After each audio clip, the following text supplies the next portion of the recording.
Good morning. It is Wednesday, December 28th here in New York City. This is Yahoo Finance Live. I'm Julie Hyman with Brad Smith and Brian Sozzi. They're back. Let's get right to the top three things you need to know as the clock hits 9 a.m. Southwest's meltdown shows no signs of relief. The company canceled over 60% of its flights this morning and warned it could be days before things return to normal. Shares are down again on the news. That's right. Plus, zero COVID might be coming to an end in China, but other countries say not so fast. The U.S. joining Taiwan and Japan in considering restrictions on travel from China as COVID-19 infections grow. We've got the details for you. And forecasting is hard. Wall Street got a lot wrong this year, but will 2023 be any different? We've got predictions from top strategists going into next year later on in the show. But of course, begin today with our top story. Southwest flyers and investors are seeing no relief today, with the airline already canceling 62% of its planned flights for the day as of early this morning. The airline's operational network has come under intense scrutiny in the midst of this, with Southwest CEO Bob Jordan issuing an apology in a video statement and addressing its problems.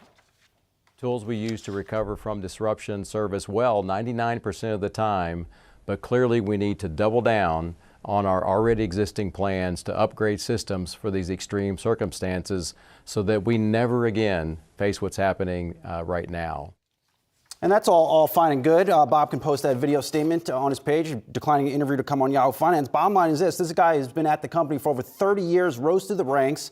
And if you go back and go into Yahoo Finance, the statistics page, the financial tab, you can see Southwest has been cutting CapEx for the past 5 years. Whether that is them buying less planes, whether that is them underinvesting in their business, whatever it is, this is a company that was ill-prepared to handle a situation like this. The company is really getting taken to task for its outdated technology, in large part seen, I would say, through its reduced CapEx of the past 5 years. It probably could have avoided the situation. Well, it's still part of a broader airline operation and industry that's still trying to restore back to pre-pandemic full capacity here, too. They're not expecting to get back to that full network restoration until the end of 2023, and that involves a lot of things. That's everything from its fleet and what that looks like in its aircraft that it's operating, but also the number of pilots that they have and what the inclement weather looks like. And that's really what sparked much of the delays that took place over the course of this last travel week. But when you think about how much the capacity continues to impact ongoing operations and where they're able to just make sure that they have the necessary personnel in place even to get passengers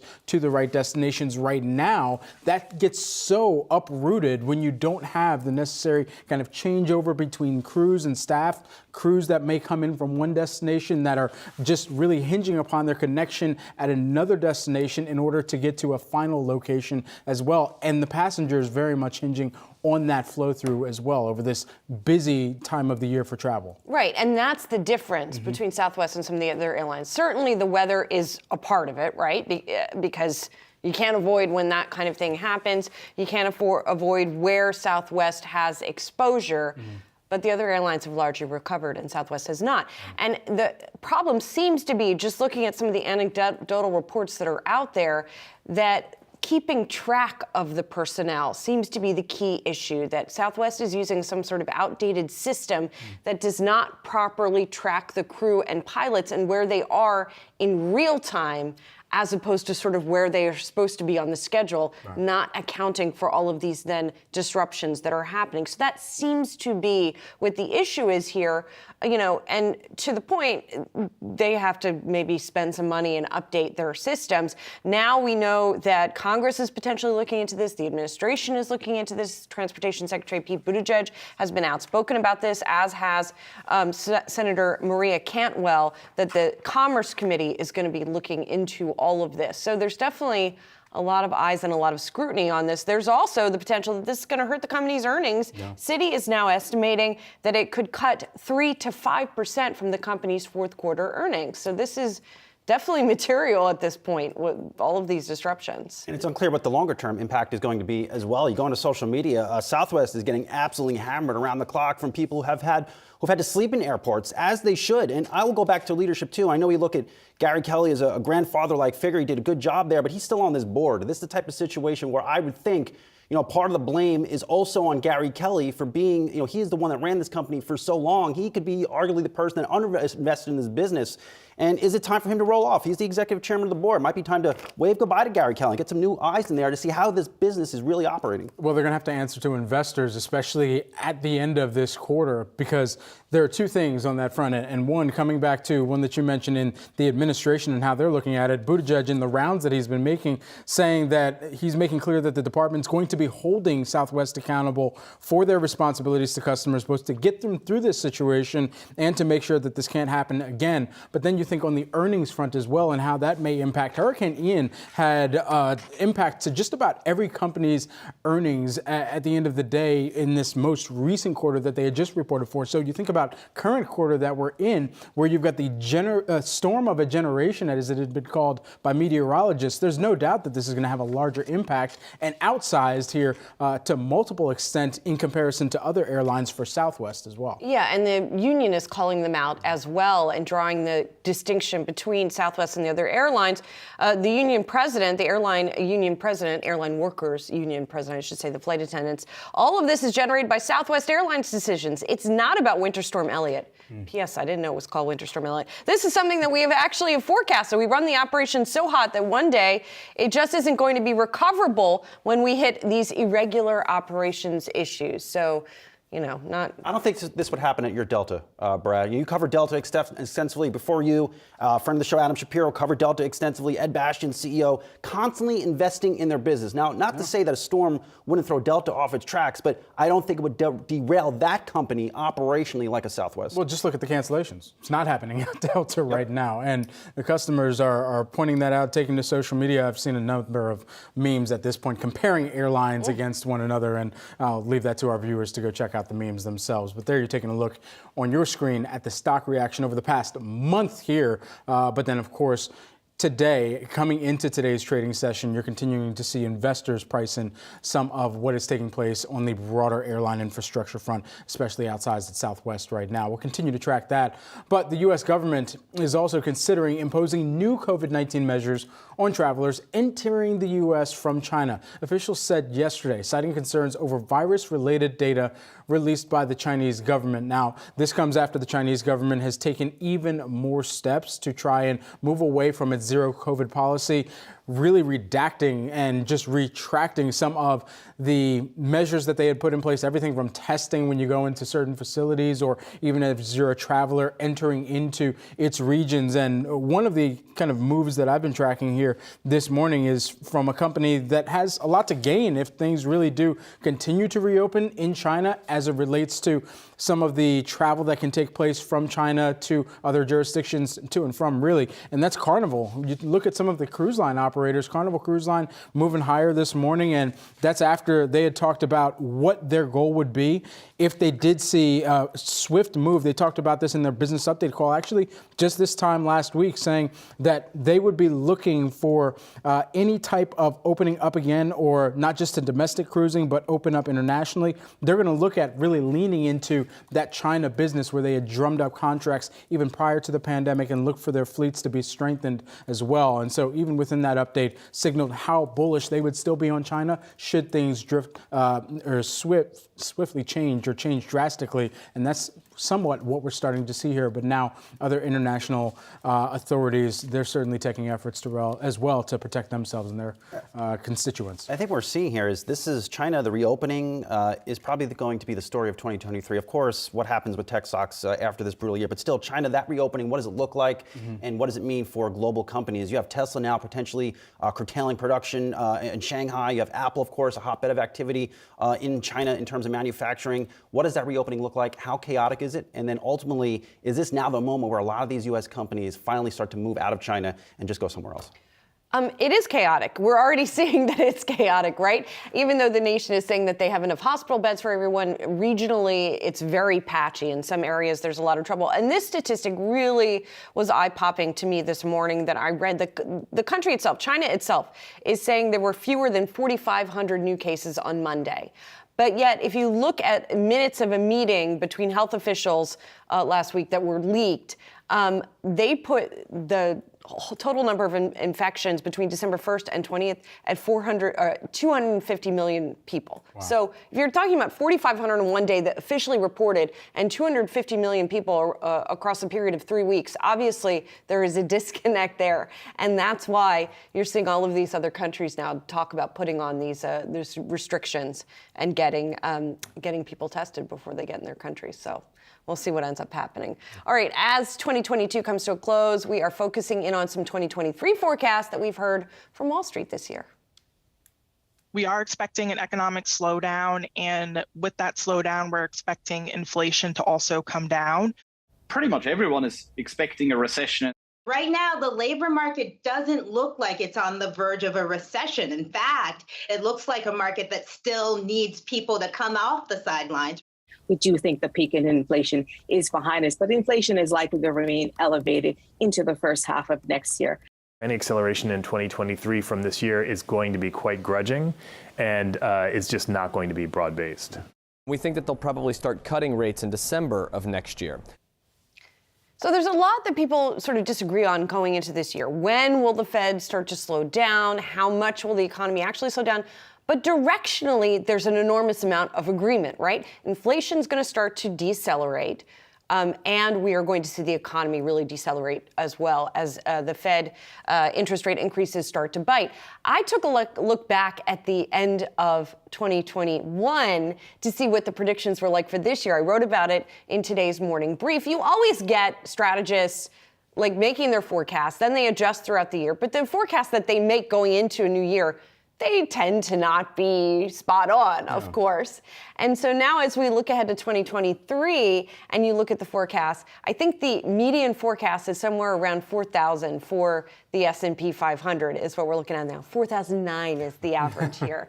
So we'll see where we actually end up. An anemic increase is what most strategists are looking for. Yeah, I think if there are two things in terms of where the Fed is going to be focusing or continuing to focus its attention and taking it from that perspective of their dual mandate and looking at employment and then looking at pricing. On prices and price stability, it's really a matter of where you see the stickiest areas of inflation within prices starting to retrace a bit. And that's around necessities. That's everything from what you're paying to fill up the gas tank, but also what you're paying on your electricity, what you're paying just in your housing. And so with all of that, it's going to be the continued deceleration in price increases there, and then the retracement, hopefully, of some of those prices as well, so that consumers can feel a tad bit better, at least year over year. But we're going to have to see a trend lock in place there. And in unemployment, they've said that, look, they're willing to, or at least expecting to see unemployment and the unemployment rate tick up, as a recession is a very real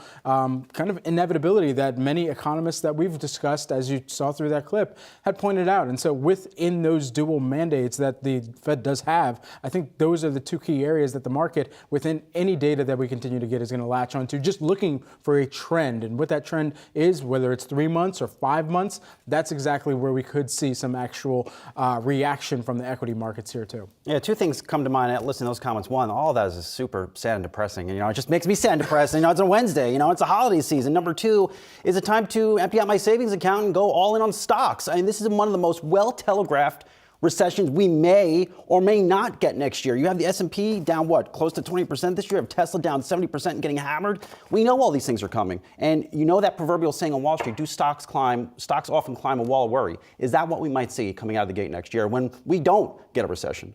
Yeah, that's a big question going into next year, and a lot of people trying to position their portfolio aptly going into 2023. Everyone coming up, why our next guest says that the street's EPS growth expectations for 2023 are too optimistic. We're going to discuss that next.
As 2022 winds down and we flip the calendar to January, all eyes will be on earnings reports with the focus on demand and the ability to navigate through an uncertain economic environment. For more on what to expect in the new year, we welcome in Cameron Dawson, who's the Chief Investment Officer over at New Edge Wealth. Cameron, great to have you here with us this morning. First, the FactSet earnings forecasts that we're looking at in 2023, we're looking for earnings growth of about 5.5%. What do you believe that number should be closer to? Well, we think we have to use a range whether or not we have a recession in 2023. So we think the high end of the range should be about flat earnings. That's consistent with other times that we've had a tightening cycle, but no recession after. Usually we see about flattish earnings the next year. So that gets you to $220, which would be flat with 2022. Then on the downside, if a recession comes and it's a very mild recession, and let's say it comes later in the year, because we are seeing much better data right now, really not any signs that we're about to fall into a recession in the next quarter or two. So if the recession comes later in the year and it's mild, it looks something more like down 10%, which would be $200 a share. Then to get sub 200, you're looking at a deeper recession, maybe one that hits earlier. And that's where you see estimates in the 190 and below range. So we've been thinking that the best way to look at this market is to consider $200 to $220 a share. But it's important to note that when we traded up to 4,100 on the CPI day a couple weeks ago at $220 a share for earnings, that means we were trading at nearly 18.5 times. So even with these numbers and after falling so much this year, we don't really have a cheap market. Cameron, I think so many of us have been talking about a recession since January of this year, and it has not happened. What are you seeing that we might actually get that recession in 2023? There's an economic data point you're watching, because if you look through the prism of jobs, we're still creating them. You look through the prism of earnings, they're still growing, just not that much, and sales are growing too. Yeah, exactly, because we don't think that we can have a recession until you see employment start to soften. It's been one of the reasons why you've seen consumption remain so strong this year, simply because people still have jobs. And if they get laid off, they're finding jobs, which still allows them to spend. And despite all of the sentiment surveys of consumers saying that they feel terrible, they've been spending throughout all of this. And we think it's really because of the jobs picture. So until the job market starts to ease up, we don't think that we can fall into a recession. Right now, real incomes are still accelerating, real spending is accelerating, which would tell you that if the recession comes, it would be a much later thing in 2023. And then we have to contemplate what the other lines within GDP growth could be, things like private investment and government spending, which could actually be tailwinds in 23. So this is the paradox that we're living in, where we are seeing slower growth, but it's not necessarily falling off a cliff. So put that all together for us, Cameron, in terms of what it means for stocks, especially in the early part of the year. Do you think that we are going to continue to sort of struggle here? Well, given the fact that we are seeing higher growth, we think that puts upward pressure on interest rates and thus downward pressure on valuations. And so you could see stocks continue to struggle in that environment where growth remains resilient, simply because it doesn't give the Fed any opening to back off its tightening or to pivot to accommodation. It's important to remember that the bond market still has about 50 basis points of cuts priced into the back half of next year. If we don't have a recession or a weaker period of economic growth, it will be really hard for the Fed to justify those cuts. So what that all means is, again, higher pressure on interest rates, even if the Fed pauses, lower pressure on valuations.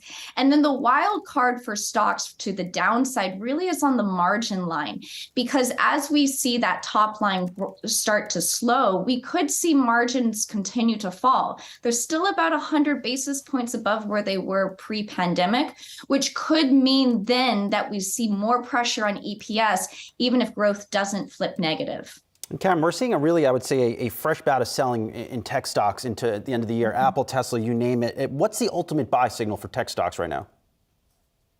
Well, we think that valuations are still far too high in tech. Tech is still trading at a 20% premium to the market. And it's easy to say that these names are justified to have that kind of premium because they're higher quality.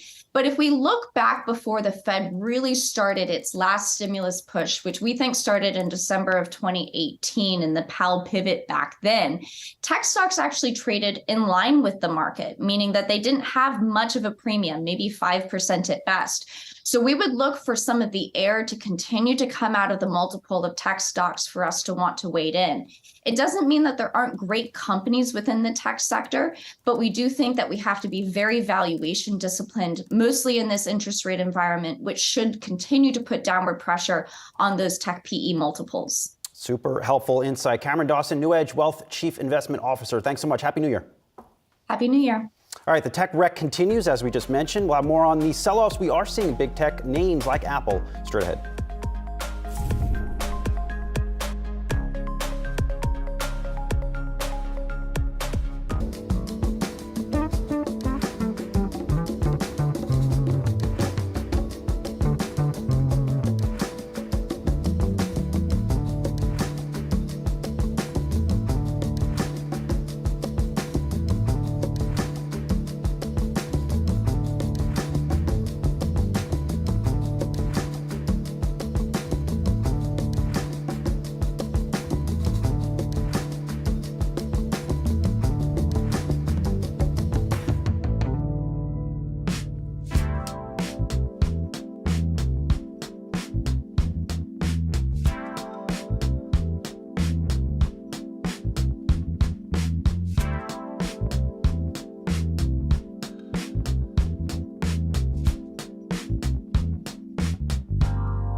Welcome back. We're still a few minutes away from the opening bell on Wall Street, but let's check in on some trending tickers. Shares of Tesla continue to be in focus as the EV maker is headed for its worst year on record. My day started like this, guys. First thing I do, check Tesla on our Nifty app. It was down 4%. Midway through the morning, though, and Julie, you joked that the story I wrote on it maybe was the bottom in Tesla. I don't think that's the case, but nonetheless, we are seeing reversal in Tesla. And every day, we're just seeing these continued concerns about demand out of China, demand in the U.S. I think there was a story in Edmunds looking at declining used car prices for Tesla. It's just a convergence of really bad news. And, I didn't even mention the ongoing chaotic situation at Twitter. Right, which is now Musk the Tesla overhang rather than the chief marketing officer or the chief executive that would have eventually, or has been to this point, the major catalyst behind why so many people were behind Tesla for years. Now enter in more of the competition that's going to be coming from legacy automakers. You're already starting to see some of the orders there ramp up. And then additionally, you think about for Tesla, anytime the stock specifically, have we ever seen a stock in the past survive when an executive sells $23 billion worth of shares in such a confined period of time in just 8 months. So that is the time period that has elapsed, and this entire upside down that's initiated as a result of Tesla's really not even just the management team overall, but really just the one person themselves who's triggered much of the sell-off in the stock as well. And the next, I talked to a couple analysts on Tesla, and they don't even know what would, I think, cause or get the stock to turn around. Of course, if Musk steps down from Twitter as CEO, maybe that would do it. But there's another potential negative news point coming up in the first week in January. Tesla is going to come out with its delivery numbers, and most people on the street are looking for that number to disappoint. Well, but they're already looking for the number to disappoint. So if the expectations are already pretty bad, maybe that leaves some room for upside. Who knows, right? This is the worst year that Tesla's ever had in terms of its stock, far and away, with the stock down nearly 70%. It's only had one other down year, and that was in 2016 when it fell about 11%, which is pretty remarkable if you think back over Tesla's history as a public company, and at times the really acute sentiment that was going against it, the fact that it only had one other negative year and was down 11%, and now this year, when it is bigger than ever and selling more vehicles than ever, it's sort of ironic that it is down as much as it has. Of course, we've talked at length about some of the challenges facing Tesla, but nonetheless, I just find it interesting, given where it is now, that it's sort of at the top, if you will, and now is when it is seeing that deterioration in the stock. I mean, we were at the beginning of the year thinking of this company as one that could be a potential, as they were looking to initiate stock splits or had come off of one back in August of 2020, and then now initiating another one this year. We were talking about this as a company that could be vying for a position in the Dow, and now with all of the competition, of course, from the companies that have initiated stock splits within tech that were looking to get into the Dow, Tesla is probably one of the last considerations that of those companies would make its way into that coveted 30-component index should there be some roll-off in the near future. I mean, it's still a $344 billion company. It is. You know? We watched a total bursting of a bubble in here, and I've seen it with cannabis stocks. I've seen it in many other sectors through the years. It's just a total bubble has burst. And why has that bubble burst? A large part of it has been driven by hype, by Elon Musk. The fundamentals have been okay, but a large part of the valuation on Tesla is based on him and what he's trying to do. Well, and he's not wrong that the Fed has something to do with it, right? Yeah. You know, we've been watching electric vehicle stocks more broadly. We were showing the chart before. I want to zero in on Workhorse in particular. This company coming out with an update this morning saying the Securities and Exchange Commission, which had been looking into it, has concluded its investigation. There's not going to be any kind of enforcement action at this time. It's also pulling out of one of its programs for C1000, which, Brad, you were looking up, and it largely focuses on sort of last mile electric vehicles, right? Yeah. So it's discontinuing one of its programs for those. Heavy duty deliveries is what it really kind of classified itself within for that particular powertrain. But this company, Workhorse, if you even think back to last year, some of the issues that they had run into, some of the operating cost increases, suspension of production due to recalls as well, all of those are really grappling, or Workhorse having to grapple with as well. All right, there we have the opening bell this morning. Bad Boy Mowers is ringing the opening bell. I guess there's the Bad Boy Mowers Pinstripe Bowl. The Pinstripe Bowl, does that mean anything to it just means it's happening at sports fans? Not Shea Stadium, but Yankee Stadium, I guess. I guess so. Well, we've got some various sports folks that are up there. I'm just writing down Bad Boy Mowers. I got to check that out. I'm guessing they're actual lawnmowers. It is not a P. Diddy brand. I can confirm that. You can confirm. We talked about Turo last week, I think, on the mower front. So you're definitely on the mower beat. I love mowers. I love mowing lawns. You love mowing lawns. You mow lawns too, right, Brad? I did. I had a lawn care business growing up. Yeah. Ironically, neither of you has lawns right now to mow, sadly for you. Well, I'm not coming over to mow yours, Julie. Sorry. Sure. Okay. I don't know. In case you miss it. Yeah, I mean, look, I'd swing through. Why not? I mean, they have a mean grass allergy these days, but hey, neither here nor there. There's no grass right now. Oh, yeah, that's great. So let's take a look at the Dow. That's green like grass. It's flat, but to the upside for the Dow Jones Industrial Average out of the gate here. Let's take a look at shares over the past, we'll say 3 days as of right now. Over that period of time, still net higher by about 0.7%. We'll see where the rest of today's trading activity takes us, but open to the upside right now by about 20 25 points. The Nasdaq Composite, though, you're seeing that lower over the past 3 days. That's down by about 1.4%, 0.3% in negative territory here today out of the gate. And we'll take a look at some of those components that are having the biggest or most outsized impact on the Nasdaq and the tech-heavy average. S&P 500, you're seeing that flat just barely to the downside, and we'll call it about 0.1% in negative territory. Past 3 days, flat barely to the upside there. So let's take a look at some of those aforementioned components that I promised you that we'd get a check in on. All right, so as that screen is populating, yeah, there we go. Okay, cool, great. The Nasdaq 100, you're seeing Apple right now down by about 0.6% out the gate here this morning. Microsoft flat just barely to the upside. Google or Alphabet, that's flat barely to the downside here. Some of the more outsized moves, it doesn't seem like there are a ton of outsized moves as of right now, but Tesla is higher by about 1%. We'll round that off too. And so we'll keep a close eye on where some of that movement is taking us, and we'll ride out with a look at the S&P 500 sectors. Back over to you. Yeah, I noticed on those sectors that we are seeing tech down once again, XLK, the Infotech Index right there. And it's been sort of suffering quite a lot lately. Yeah, let's do that 5-day. Yeah. And indeed, we have been seeing it slide month to date down 9%. Yeah, pretty lousy here. So let's talk a little bit more about what's been happening within technology here. We're tracking that fresh sell-off in tech. We talked about Tesla. The Nasdaq specifically is down more than 30% in 2022. It is the underperformer by far of the three major averages.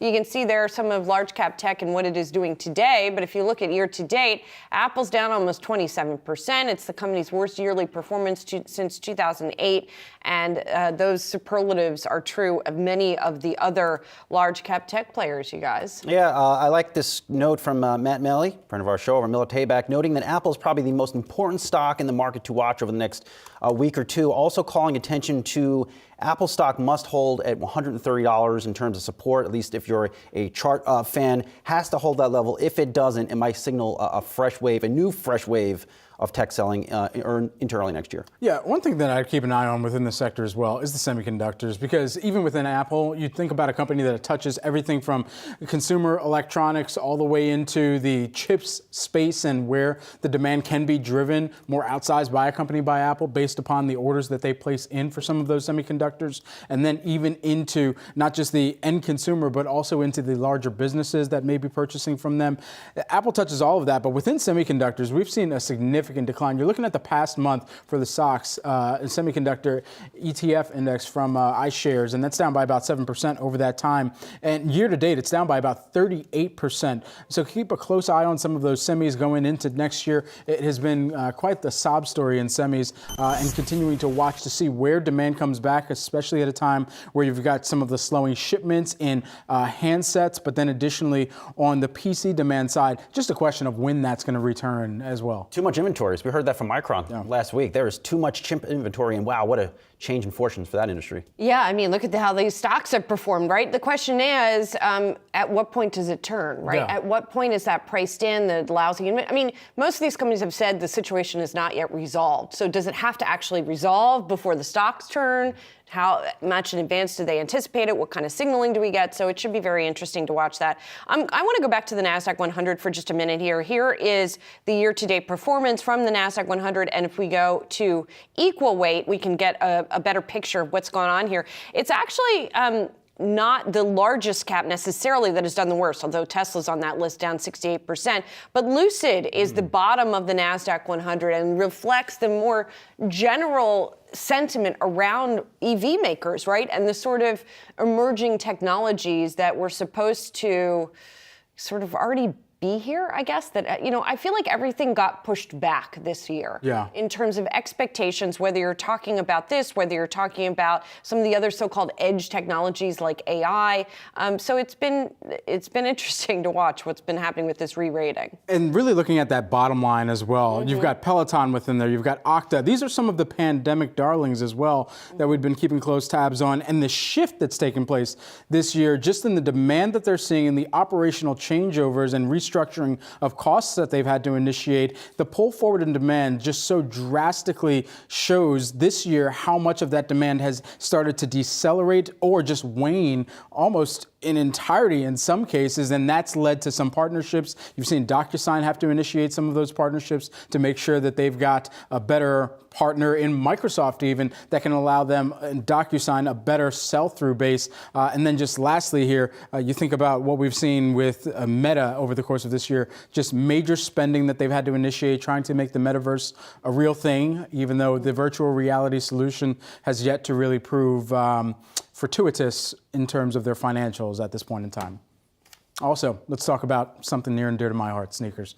Shares of Deckers Outdoor Corporation, ticker symbol DECK. That's moving lower this morning, actually. Now, it was higher, actually, pre-market by about 3%. And this is as Wall Street is beginning to get a little bit more bullish on the maker of Uggs and Hoka footwear. One Wedbush analyst said that there are many more doors Decker can go into, which should cause the brand awareness to keep growing. That is part of an insider report. But within the movement for the company, and I mentioned it was up pre-market on some of those reports by about 3%, and was really looking through some of the most recent net sales from their last quarter that they reported from, wholesale net sales increasing, and really came back to, for this analyst over at Wedbush, the share of wall space that Hoka and in some of the running categories, you see even more of the new players starting to take up more share of wall at a Dick's Sporting Goods, at a Foot Locker. And so what could that really mean for a Deckers, or really for a Hoka and an On Running even,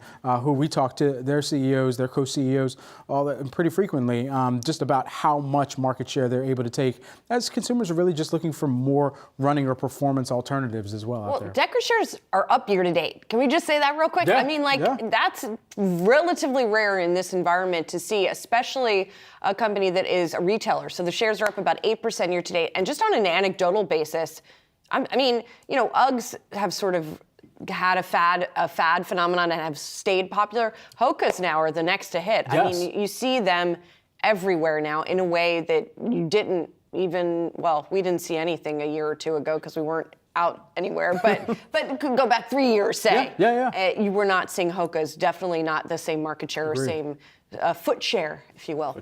Yeah, no, you go into the UGG site, and this is probably one of the more impressive holiday assortments I've seen in this company in the past 10 years. It's almost been a complete reimagination of Uggs across jackets, accessories, and boots that nobody's talking about. And then secondarily to Hoka, this is a brand that is really not being discounted. And I think a lot of notes that have come out so far this week post Christmas has been a lot of focus on those brands really exposed to high levels of discounting, especially in the waning days of Christmas.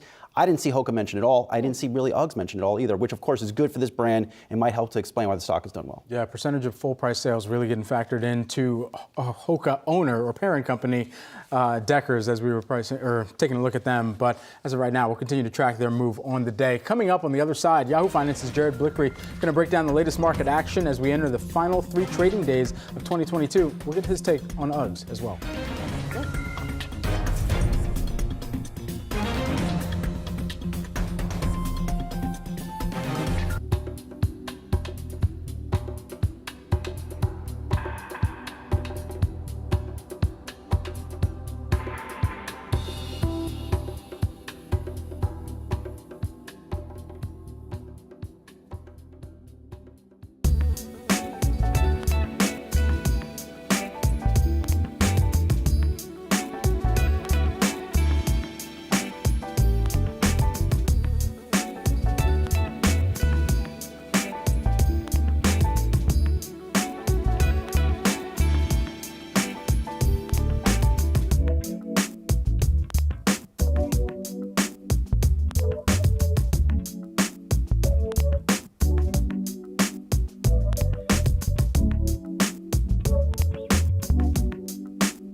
Welcome back to Yahoo Finance Live this morning, everyone. Taking a look at the major averages, we're actually up fractionally across the board for the U.S.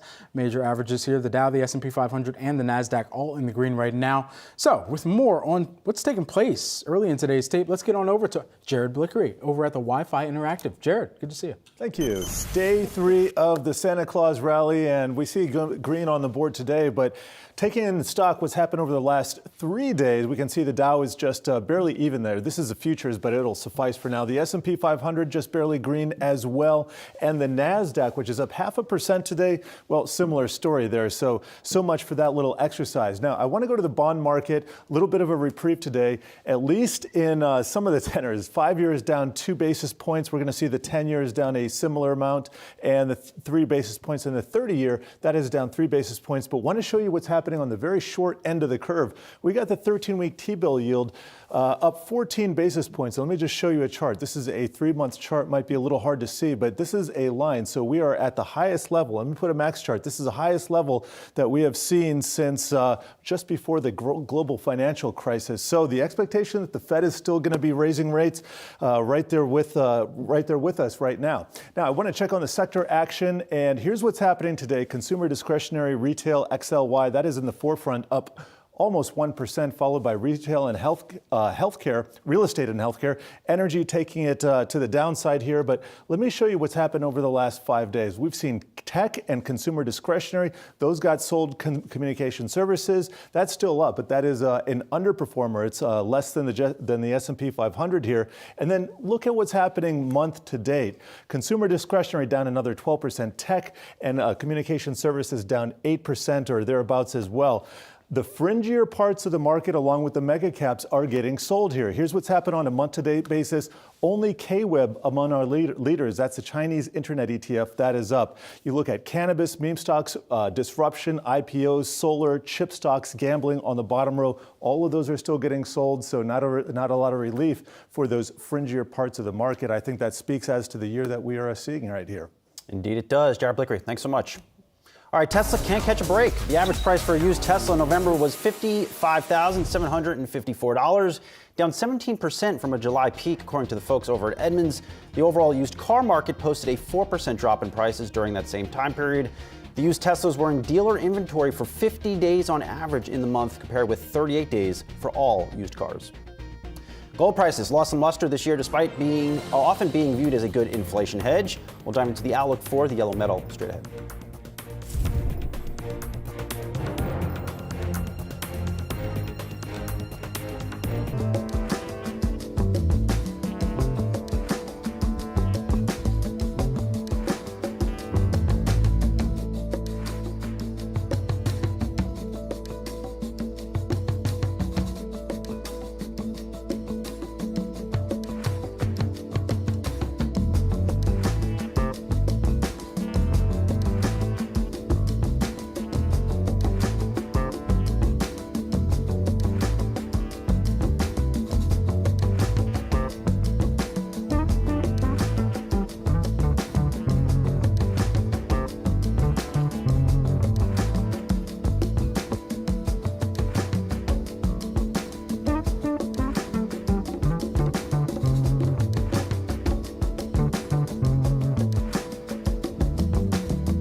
Gold prices have bounced back slightly to end the year. Our next guest says despite a surprising 2022, robust demand points to a brighter outlook for next year. State Street Global Advisors Chief Gold Strategist George Milling-Stanley joins us now. George, it is always a pleasure to see you. It has been kind of a meh year for gold, not as bad as some other asset classes that we've been discussing, but a little bit of a dip. What surprised you? You listed in a recent post some surprises about gold this year. What was the most surprising of those? I think, there were some people who were surprised that gold did not do a lot better. And there's a certain logic to that in the face of inflation at a 40-year high, a war in Europe, and the world apparently on the cusp of a global recession. And then there are people who are surprised at how well gold actually did. I was just looking. Gold opened the year at $1,811.40. And the price I'm looking at right now is $1,805. So gold has done absolutely, is not down by a lot, as a lot of people think. And if you look at that in comparison to things like the S&P, down almost 20% year to date, US bonds down 16%, REITs down 20% plus. Gold has actually done rather well. So I think people have been surprised in both directions, if you like. So past performance not exactly indicative of future results, but where can there still be some heavy parallels with what we should expect going into 2023 with regard to the movements that we have seen thus far within gold? Okay, yeah, a lot of people think that gold has been suffering from the Fed activity, from rising interest rates. But if you look back at the last two periods in which the Fed was in sustained tightening mode, gold actually did rather well. Between December 2015 and December 2018, the Fed raised rates 9 times. Conventional wisdom tells you gold should have gone down. It went up 17%. And looking at a slightly longer perspective, from June of 2004 through July of 2006, just a 2-year period, the Fed raised rates 17 times. What happened to gold? The price was up 25%. So I'm not worried about what the Fed is going to do. I think, frankly, the stock market ought to be a lot more worried about what Powell is doing with rates. And I think that the construction industry ought to be more concerned about it as well, rather than gold. So, those are the kind of parallels that I'm looking to, basically trying to add a little bit of perspective. George, are there certain gold miners that are operating the best in this environment? Yeah, but that isn't my beat anymore. I'm basically looking at gold, the commodity, rather than the people who are producing it.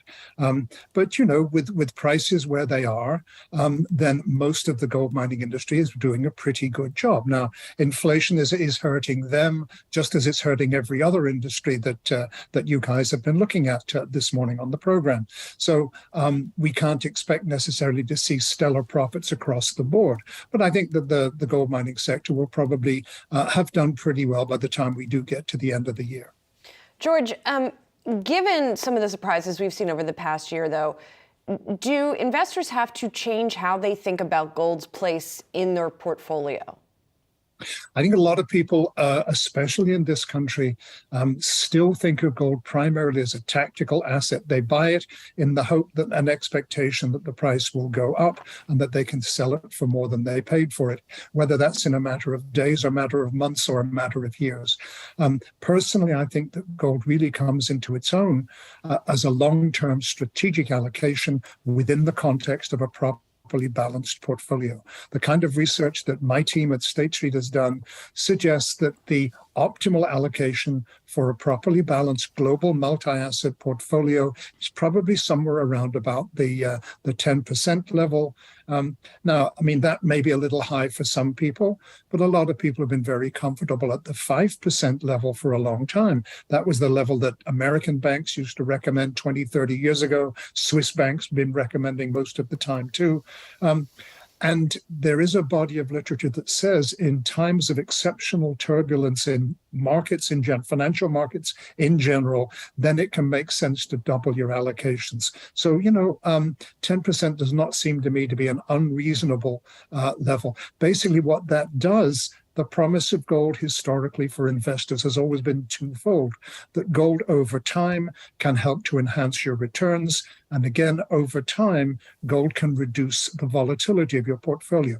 It can enhance your risk-adjusted returns. That's really not a bad promise to have. And that's why I like gold as an asset. George, good to see you. Happy New Year to you. George Milling-Stanley is State Street Global Advisors Chief Gold Strategist. Thanks. Thank you, Julie. Coming up, AMC CEO Adam Aron is asking for a pay freeze in 2023. Saz has got a take next.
AMC CEO Adam Aron asked the company to freeze his compensation for next year because of the sharp drop in shares. We should mention, by the way, Aron earned $18 million in 2021. The stock plummeted over 70% this year, and Saz has got a take on this. Good to see a little belt tightening in the C-suite, Julie, and I'll quickly run through some of these numbers. Of course, Adam Aron, shares of AMC down about 85% year to date. Has been a very volatile year for them, in large part because of an underwhelming period or time for the movie theater industry. Adam putting out a couple tweets yesterday on this a 3-tweet thread calling out high inflation. Companies haven't been doing well. Perhaps he should get his pay freeze put forward. He also asked 15 to 20 other top executives at AMC to also forego their cash salaries for 2023. He ultimately says no increase for those at the top is the right thing to do. I have fans and bashers on Twitter, those who agree or disagree with my decisions, but know this, my motives are pure. I try as best as I know how to lead AMC through the painful aftermath of this hard pandemic. And Julie mentioned Adam has pulled in some pay. I don't think he's going to be hurting. Wait, so is he foregoing his cash salary in 2023? My interpretation would no raise. So his base salary the past couple years, in 2019, his base salary was $1.25 million, according to AMC's proxy.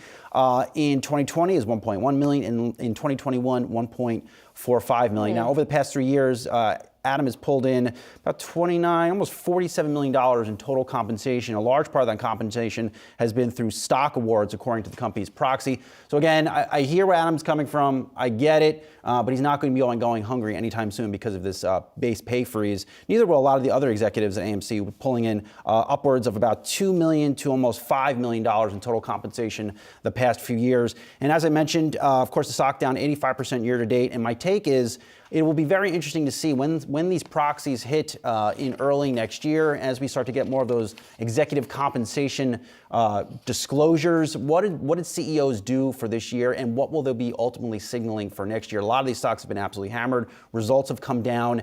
Are they going to do things like Adam has put forth, at least for his company? Well, stock price performance is typically baked into a contract for many executives anyway. And then there are tranches of some of the total compensation package within the equity payouts that they receive that are also baked into that agreement. So I wonder how much they'll still be making regardless of where kind of their net salary or their base salary at least comes out to. You're still looking, I think, Brad, even despite the stock declines. Of course, other components of this, some executives have their compensation tied to sales growth, operating profit growth, whatever it is. You're still looking for big payouts. Even though these stocks have been down, I would say the top 40 or 50 CEOs in this country are still probably pulling in well over $10 million next year in total compensation, if not, in some cases, over $20 million. All right, we're going to continue to watch the compensation very closely. Coming up, we've got some breaking housing data. That's on the other side of this short break. Don't go anywhere.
Welcome back to Yahoo Finance. I'm Brian Sizer here with Julie Hyman and Brad Smith. Markets looking to shake off a fresh bout of selling in big tech names such as Apple. Right now we are seeing we're seeing some of that shaking off happening. All three major indices are in the green. Now, Julie, over to you. Some breaking news on the housing front. Yeah, and it's coming in worse than estimated. Pending home sales for November dropping 4% month over month. That's versus the 1% drop that economists were looking for. It is a deceleration, not as bad as the drop of 4.7% the prior month, but still seeing some weakness in the housing market as a result mostly of higher mortgage rates that we have been watching closely, and also some of the supply demand dynamics here. I'm looking in some of the internal numbers geographically. The Northeast faring the worst, down 7.9%, followed by the Midwest with a drop of 6.6%, the South down 2.3%, and the West doing the best or the least badly with a drop of 0.9%. Brad, probably not a market-moving number here as we watch what's going on with pending home sales. Yeah, not a market-moving number. Let's get off of crypto here for a hot second here. And that actually mirrors some of the data that we had come out from Redfin. Of course, the Redfin data this morning was really focusing in on the luxury side of the market, where it's kind of mirrored as well on the northeastern front. You saw a big decline in Nassau County. That was down by about 65% year over year. All right, so homes, one thing. Major averages, another. But of course, there is some correlation to a little bit of everything in the markets here. But take a look at the Dow Jones Industrial Average. The Dow right now is higher by about 0.2%. You're looking at a massive chart here. So let's bring this a little bit more real time. Intraday, you're seeing us hold on to gains of about 0.2%. We're off of some of the earlier session highs, at least, that we saw just out of the gate by about 5 minutes into the trading session. We are now 32 minutes into today's activity. The Dow still in the green. Nasdaq Composite still in the green as well. That's up by about 0.4%, holding on to gains there. And the S&P 500, you've got about 0.25% to move higher there for the S&P 500. Let's also take a look at some of the S&P 500 sectors to see exactly where things have started to settle, or at least continue to trend during today's session. As of right now, XLE is the biggest laggard right now. That's bringing up the caboose to the tune of about 1% here. And then additionally, you've got materials. Materials is flat, just barely to the downside right now. Those are your only two laggards, though. So 9 out of 11 S&P 500 sectors in positive territory. XLV, and this is where you get a look at healthcare. Healthcare is up by about 0.6%, leading the pack here on the day. And then also want to just lastly give you a quick check-in on crypto. Let's see where the crypto is moving here on the day. You've got Bitcoin, that's down by about 0.25%. We'll give you a look at that chart there very briefly here, and we'll kind of stretch that out over to, we'll give that a month-to-date view. Why not? Because there's been so much taking place in the crypto sphere over the course of the last 19 days, down by about 2.25% for Bitcoin. And then additionally for Ether, you're seeing that down by about 0.5% here over the past 24-hour period. Past 19 days, down by about 4.9%. So that's for the month of, largely for the month of December, but a little bit more than that. Of course, we know more than 19 days have been in the month of December at this point in time. So we'll continue to watch that very closely here. But largely, you've got a negative move for cryptocurrencies here today. But moving right along here, markets hoping to shake off 2022's gloom, with investors looking to optimism in China's reopening and a less hawkish Fed. Joining us now with more, we've got John Stolfus, who is the Oppenheimer Chief Investment Strategist. John, great to have you here with us today. You look out into 2023 and you think about some of the things that we hope to leave behind in 2022. Which of those factors do you think will still loom large as we move into next year, though? Well, thanks for having me on the show. Really, it's great to be here on Yahoo Finance. Would have to say, when we look at the picture here, the risks remain things like COVID, China policy towards COVID, issues related to Russia's incursion into Ukraine and how that will turn out. So when we consider that, we've got to think that with the Fed still in a rate hike cycle, plenty of uncertainty remains on the table. That said, we think a lot of this has been priced into the market this year. We'd have to suggest that indeed the market has been oversold, whether it's the Nasdaq, whether it's the S&P 500 or the small caps. So we would have to think that next year, the 2023, is likely to be a better year. I think the Fed's going to keep raising. Okay, but we think the adjustments will be modest. We're not looking for a pivot. We're not looking for a pause, at least through the first quarter into the second quarter. But we do think that companies have shown that they can be highly resilient in challenging markets since the financial crisis, through the pandemic, and thus far in these rallies that we see. Hey, John, it's Julie here. You tend to be, I would say, more optimistic of the folks that we talk to. And I'm curious, as you look ahead to next year, since you're already looking at a less worst year, not like gangbusters, but less worse, what could go even better, right? And you list some of these upside risks in your look ahead note, but what to you is potentially the most likely, the thing that you'll be watching most closely? Well, I would have to say that the consumer will likely prove to be more resilient, as there's still, based on the JOLTS index, plenty of jobs for those who are unemployed to consider, at the very least. And in the meantime, consumers are keeping spending, even though they're relying more on credit cards. The reality is that the consumer remain, whether it's for, for experiential joy or for buying things, the American consumer remains positive related to spending, and I think has a fairly realistic view in terms of inflation. I also think that the Fed will once again be proven to be successful ultimately. It's prone to make mistakes, but ultimately the Fed is the arbiter in terms of setting interest rates via its benchmark rate. Monetary policy is, you can see it in those housing numbers that we saw earlier this week, and the numbers today that you were just talking about. They're beginning to have a genuine effect on this inflation that has been at 40-year highs. John, if we get stagflation next year and no recession, does the S&P 500, let's single that out, recoup all its losses from this year and perhaps even more? Well, it's the stagflation question is one we'll have to see what happens with the job market in terms of how that really comes out. But based on what we've seen over the last 15, 20 years, and even longer, we publish within our weekly piece and our monthly chart book the effects on the S&P 500's performance of interest rates, not only market interest rates, but also Fed policy. We'd have to think that there's a real good chance that we are going to see at least somewhat of what we would call a do-over year. I don't know if it's going to look like 2019. Remember, in 2018, the Bears ruled in the fourth quarter. They thought first quarter was going to be terrible. Boy, were they wrong. And the markets came back powerfully that year through the whole year. So we think you have to be, if anything, we think upside risk is probably greater than downside risk here.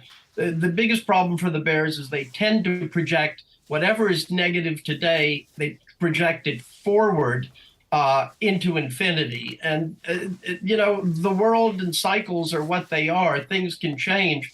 Who would ever thought that President Xi would cut out the zero COVID policy so fast? How long that lasts, well, of course, that's up to President Xi. So, John, all these factors considered, what's your top idea for 2023? What is the area that, for investors, they've heard about how defensive they needed to be in 2022 and 2023? Where would you say that they should perhaps kind of pivot their attention to? The overcall still remains buy growthier value and garpier growth. So we like, when it comes to technology, and we think tech has been grossly abused this year, you want to own those companies that are deep, their services or their products are deeply embedded in the lives of both business as well as the consumer. A lot of those stocks are deeply on sale, and some of them even pay dividends, modest dividends, and sometimes even better dividends. We continue to like chips. Last I looked, the chips were still doing well from the October 12th lows. Up double digits, I think about 12% is what I recall off the top of my head. Last I checked my screen this morning, and would have to say you want to own consumer discretionary. Don't bet against the U.S. consumer. When times are flush, they spend like sailors on leave after a long tour of duty at sea. But when times are tough, the American consumer validates their work and their existence by shopping. They'll just move to private label goods, discount stores, or what have you. And so we think, look at the consumer, technology, and of course we've been adding for years now exposure to industrials. The industrial sector looks like a great place to be, not only from a defense position, but also power generation, as well as aerospace, both commercial and defense. And we have to think that with most of home appliances now connected to, or many connected to the Internet of Things, that it's a good space to be in. And financials, still looking very cheap here. If we can get away from all this fear about the pending recession that everybody is certain about, we can probably see the financials have another period of a nice bounce. John, just real quickly here, where do you stand on the great bond comeback of 2023 that everybody seems to be talking about? Julie, I think this is central to it. That what all the fuss and muss about this that happened this year was it was the end of free money, is what the Fed was saying. We had easy money during the financial crisis, and coming out of it, we went to free money in the pandemic. That's not good. Bond issuers are beginning to pay for the privilege of borrowing money, giving something to bond buyers for the risks they take related to credit, callability, and the default risk. And so we've got to say, I don't know if it's a 60-40 play, but maybe a 70-30, 70-25 with fixed income, at the very least, a 15 to 18% exposure in a model that we follow. John, always great to catch up with you. Happy New Year to you. Good to talk outlook with you. John Stolfus is Oppenheimer Chief Investment Strategist. Thanks. Thank you. Well, one of the other themes of the year has been we've continued to watch Cathie Wood, but are there leaks in her ARC, her signature investment fund, faring poorly in 2022, hitting a fresh 5-year low for the fund? Let's talk about whether it's time for Cathie to rethink that strategy. She's not. Spoiler, she's not. Alex Semenova is with us to talk about that. Exactly, Julie. You simply cannot talk about 2022 without talking about ARK Invest and Cathie Wood. Her flagship ARK ETF became a bellwether for high-flying technology stocks when it simply exploded in 2020 during the bull market. And of course, it is at the forefront of this year's drawdown, bearing the brunt of Fed rate hikes and the rotation out of risk assets by investors. ARK had just begun to draw the ire of investors and strategists around this time this year when it posted a loss of 20% in 2021. People thought that it couldn't get worse. Fast forward to now, the fund is down 69% year to date and down 80% from its all-time high in February 2021. And each of ARK's funds have posted severe losses this year. Wood's bold bets on high-flying technology stocks have destroyed billions of dollars in shareholder wealth. A recent Morningstar analysis found that even before this year's losses, it lost about $1.3 billion for investors since inception in 2014. And yet, despite all of this turmoil, for some reason, it still managed to post $1.3 billion in inflows this year. A lot of people wonder why Wood continues to attract investors despite all of the losses. And it's mainly because of her conviction in her strategies. Despite what she's experienced this year, she's never wavered from her beliefs. She continues to make media appearances, go on podcasts, communicate with investors through social media, and reassert her view that these disruptive innovation stocks will continue to explode going forward. And she continues to just reassert her views on Tesla, Alexandra. She's really not giving up on this company at all, despite the stock being down 70% year to date. Absolutely, Brian. So Tesla is obviously a big part of the ARK story as well. Cathie Wood is incredibly bullish on Elon Musk, on Tesla. And for a long time, Tesla was kind of the only stock keeping ARK afloat. At the start of the year, it was one of the only stocks in the green. But obviously that has changed.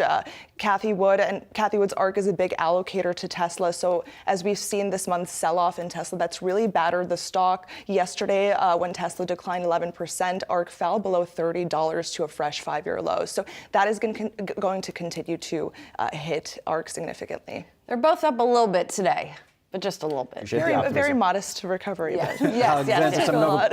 One day. It's not, not a switch in fortunes. Good analysis always. All right, switching gears here. Goldman Sachs staying bullish on beer maker Constellation Brands into its January 5th earnings report. Says analyst Bonnie Herzog, investor concerns have been lowered considerably in the past few weeks as the narrative has shifted from concerns about the slowdown of the total beer category to the belief that Modelo's growth has peaked and the brand is losing market share. We believe these concerns are overblown. Coming up, the FDA is weighing CBD regulation in food. Julie is back with a look at that, plus more of today's top headlines next.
Here are some of the other headlines that we are watching today. A pandemic-era restriction on migration at the U.S. border will stay in place for the time being. The Supreme Court voted 5-4 yesterday to grant an emergency request by 19 Republican state attorneys general to extend the use of Title 42 to prevent migrants from crossing into the U.S. from Canada or Mexico. The White House commented in a statement that writing Title 42 is a public health measure, not an immigration enforcement measure, and it should not be extended indefinitely. The Supreme Court did agree to hear oral arguments in February and rule on whether states can intervene. That decision is due in late June, and the policy will remain in place until a ruling is issued. The U.S. Food and Drug Administration is examining whether CBD is safe in food and supplements, according to the Wall Street Journal. The cannabis derivative was legalized along with hemp in 2018 by Congress, but the FDA didn't set federal rules, and that left the industry to operate with specific oversight in only a handful of states that set their own regulations. The FDA will decide within months how to regulate legal cannabis, which could set a precedent for regulating CBD products in the U.S. Shares of U.S.-listed cannabis companies are a little bit mixed as we watch them following that report. FTX founder Sam Bankman-Fried borrowed $546 million from Alameda Research to purchase his stake in trading app Robinhood Markets. That's according to court documents. The development is now part of a multi-jurisdictional fight with FTX's new bosses, failed lender BlockFi and FTX creditor Antigua, for roughly $450 million in shares of Robinhood. This is just the latest example of how the finances of FTX, Alameda, and other pieces of Bankman-Fried's empire were entangled. Saz? By most measures, the holiday shopping season finished with a whimper as consumers cut back on discretionary purchases with recession fears raging. Let's check in with Luke Capital analyst Anthony Chukumba to see who won and lost this holiday season. Anthony, always great to get some time with you here. So you just put out some fresh research on Ollie's. I don't think it's a name many people on our platform are familiar with. Did they have a good holiday season?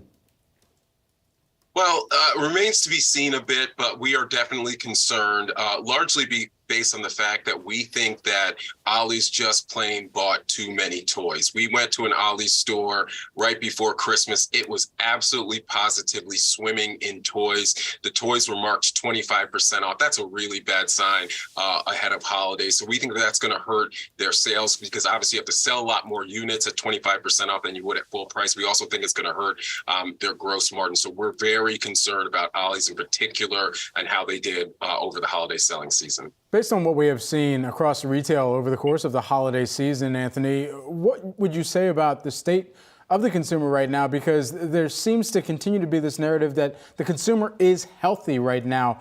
Does that wane going into 2023? Is that already showing signs of more significant weakness than is being reported? You know, look, I'm not an economist and I don't play one on TV or on the internet for that matter. But we are definitely seeing some very, very kind of mixed signals. On the one hand, unemployment is still incredibly low. It's about 3.7%. We're seeing very, very strong wage growth. You are seeing inflation starting to abate. You are seeing gas prices come down. But with the Fed just continuing to raise interest rates, the general consensus is that we will have a recession in 2023. We do see the housing market, just falling off a cliff here. And so it's very uncertain in terms of how the consumer is going to hold up in 2023.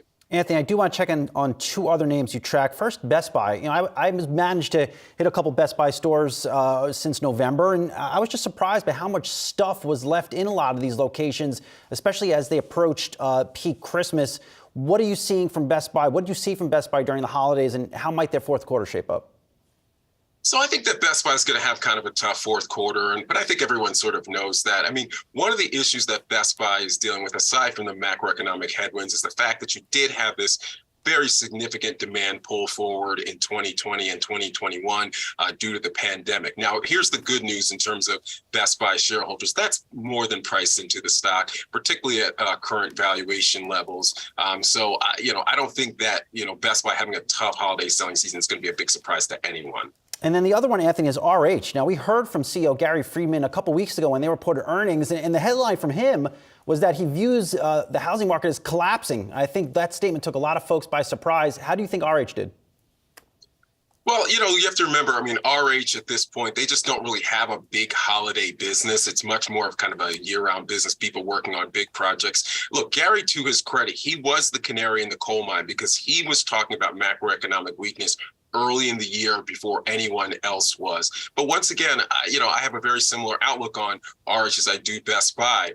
Them having a tough fourth quarter is not going to be a big surprise to anyone. It's more than priced into the stock. And it's a great relative valuation play from our perspective because I think the right comps for RH, it's not a Bed Bath & Beyond, a name that Brian and I are very familiar with. It's not a Williams-Sonoma. It's global luxury brands. Think LVMH, Occurring, and Estee Lauder. And those companies trade on average at 24 times earnings. RH is at 15 times earnings. So, I think in the case of RH and Best Buy, there will be some near-term pain from a fundamental perspective, but that's more than priced into the stock, and we like both stocks long-term.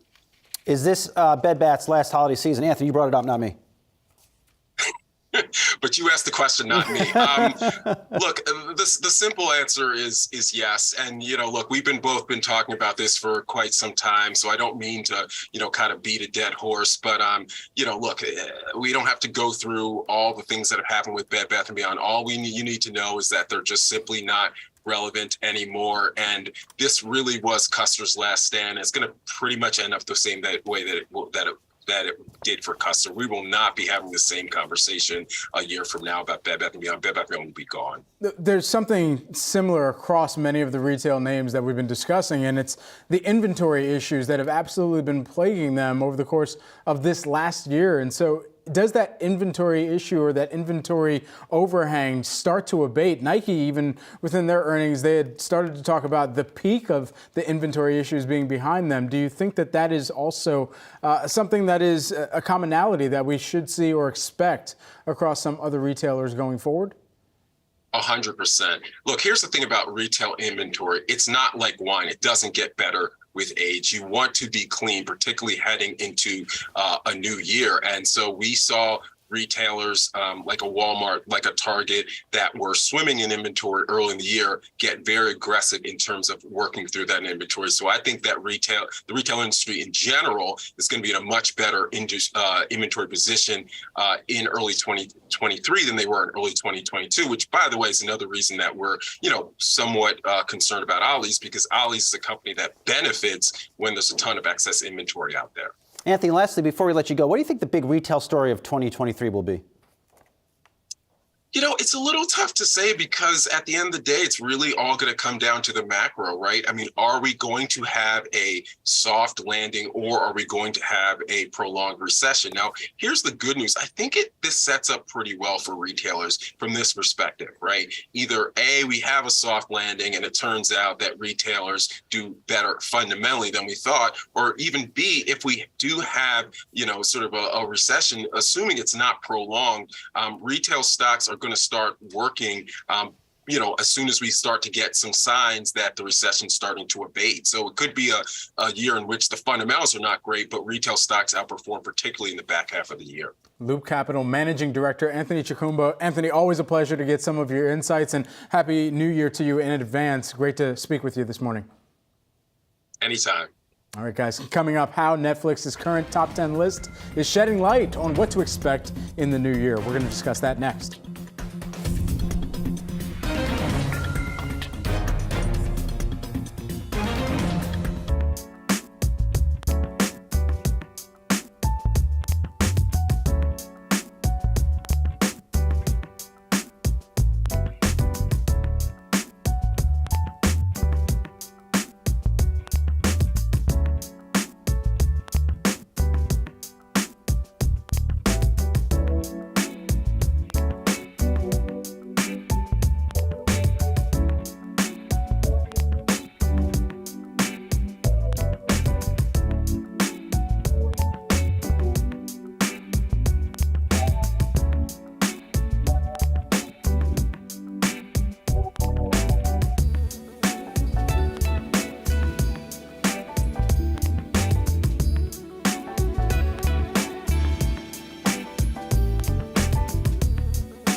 Netflix Nation, the streaming service churning out, hit after hit, even if you can't remember them all, myself included, because I fall asleep on most, and continues breaking records, particularly with the release of new series and movies like Wednesday series and Glass Onion movie. That action attracting investors, and here to talk about it, we've got Yahoo Finance's own Ali Canal here to break it all down for us. Ali. Hi guys, and yeah, if you just take a look at the Netflix stock price, it's up roughly 55% over the past 6 months, despite being down 53% year to date. And that's been encouraged by a few things. Number one, investors are pretty happy that Netflix got into the ad-supported game that officially debuted in November. And despite some reports that it's been a bumpy start, analysts are playing the long game here. They're saying it's still early days. At the end of the day, it's encouraging that Netflix is in advertising. But another big part of this has been the content pipeline, a stronger than expected content pipeline, reducing churn, which is very important,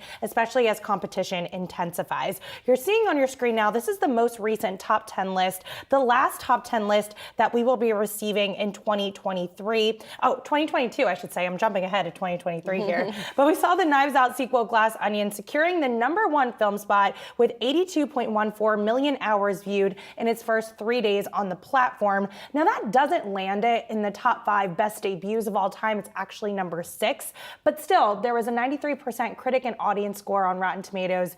Very encouraged that will lead to increased interest over time, especially through this week into 2023. And then you also saw on your screen Wednesday, that has crossed that coveted billion hours viewed benchmark, securing another 119.5 million hours viewed last week. I feel like this is one show that people are just continuing to be interested in. And then Emily in Paris, that #2 spot with 117.6 million hours viewed. So a lot of different types of programming, but clearly keeping the interest of audiences.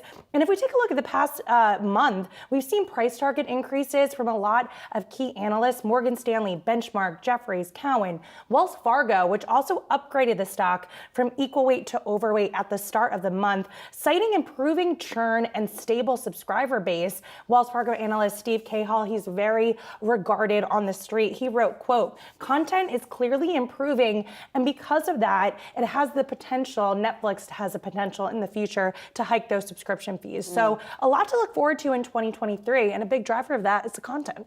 And speaking of the content, you were talking about this particular week and how things did. Let's talk about the year, too, because they released some stats for the year. And what can some of their best performers tell us about what may be coming content-wise going forward? Like, what worked for them? Right. And what's interesting is that the top films and series of the year are actually the top films and series of all time in Netflix's history, which is pretty significant. You're looking at the top films of the year, #1 being The Gray Man. That is actually going to be a franchise. So I think we can possibly see some more films of that in 2023 and 2024. The Adam Project landing at #2. That's a Ryan Reynolds film. And then rounding out the top 3, Purple Hearts. What the heck is Purple Hearts? So that is Sophia Carson. She's a former Disney star. Oh, so it's romantic, like a teen rom-com situation. Teen rom-com. So that attracted that type of viewership. But #3, out of all the films on Netflix, pretty impressive. And then we take a look on the flip side for the top TV shows of the year. Again, the most popular of all time, Stranger Things Season 4, Wednesday Monster, all crossing the 1 billion hours viewed. Bridgerton Season 2, Inventing Anna. I mean, there was some top hits this year, and it's pretty crazy to see it all laid out. When are we getting Bridgerton Season 3? I need it. Same. I'm itching.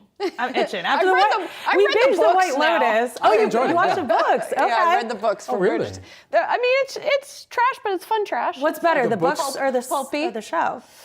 Ooh. I know. The Because show. usually the show. books always I think the really? show. Okay. Yeah. Because this is not high literature. It's just Okay. fun. It's fun reading. All right, I like it. Show's Well, good, yeah. we need Season 3 soon. Maybe 2023. Cross my fingers. You can't get the music with the books. Exactly. Put it I that listen to way. that on the regular. The violins. There you It's the go. best. Very soothing. Bring on the trash watching. Love it. Can't wait to see all this stuff. Ali Canal, appreciate it. All right, restaurants will enter 2023 with slowing inflation, but an uncertain economic outlook. Jefferies analyst Andy Barish joins us next with his outlook for the sector.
Restaurants will enter 2023 with slowing inflation, but an uncertain economic outlook that may weigh on sales. Let's get a restaurant sector outlook with Jefferies Managing Director Andy Barish. Andy, always good to see you. Let's start with Starbucks. I know it's a name you have been publishing on throughout the year, of course, and more recently. What's the outlook for Starbucks? Yeah, I mean, Starbucks, we did downgrade here recently as we look out to 23. I mean, we think the holiday season is going to finish up strong for Starbucks and for the industry for that matter. But as we look out towards moving through 23, Jefferies economists and forecasts have gotten a little bit more negative in terms of looking for the recession in the back half of the year. So we've reflected that in our same-store sales estimates for Starbucks late in their fiscal 23 and into fiscal 24, as consumers may pull back a little bit more on those discretionary kind of afternoon occasions and treats and things like that, as we've seen in past cycles.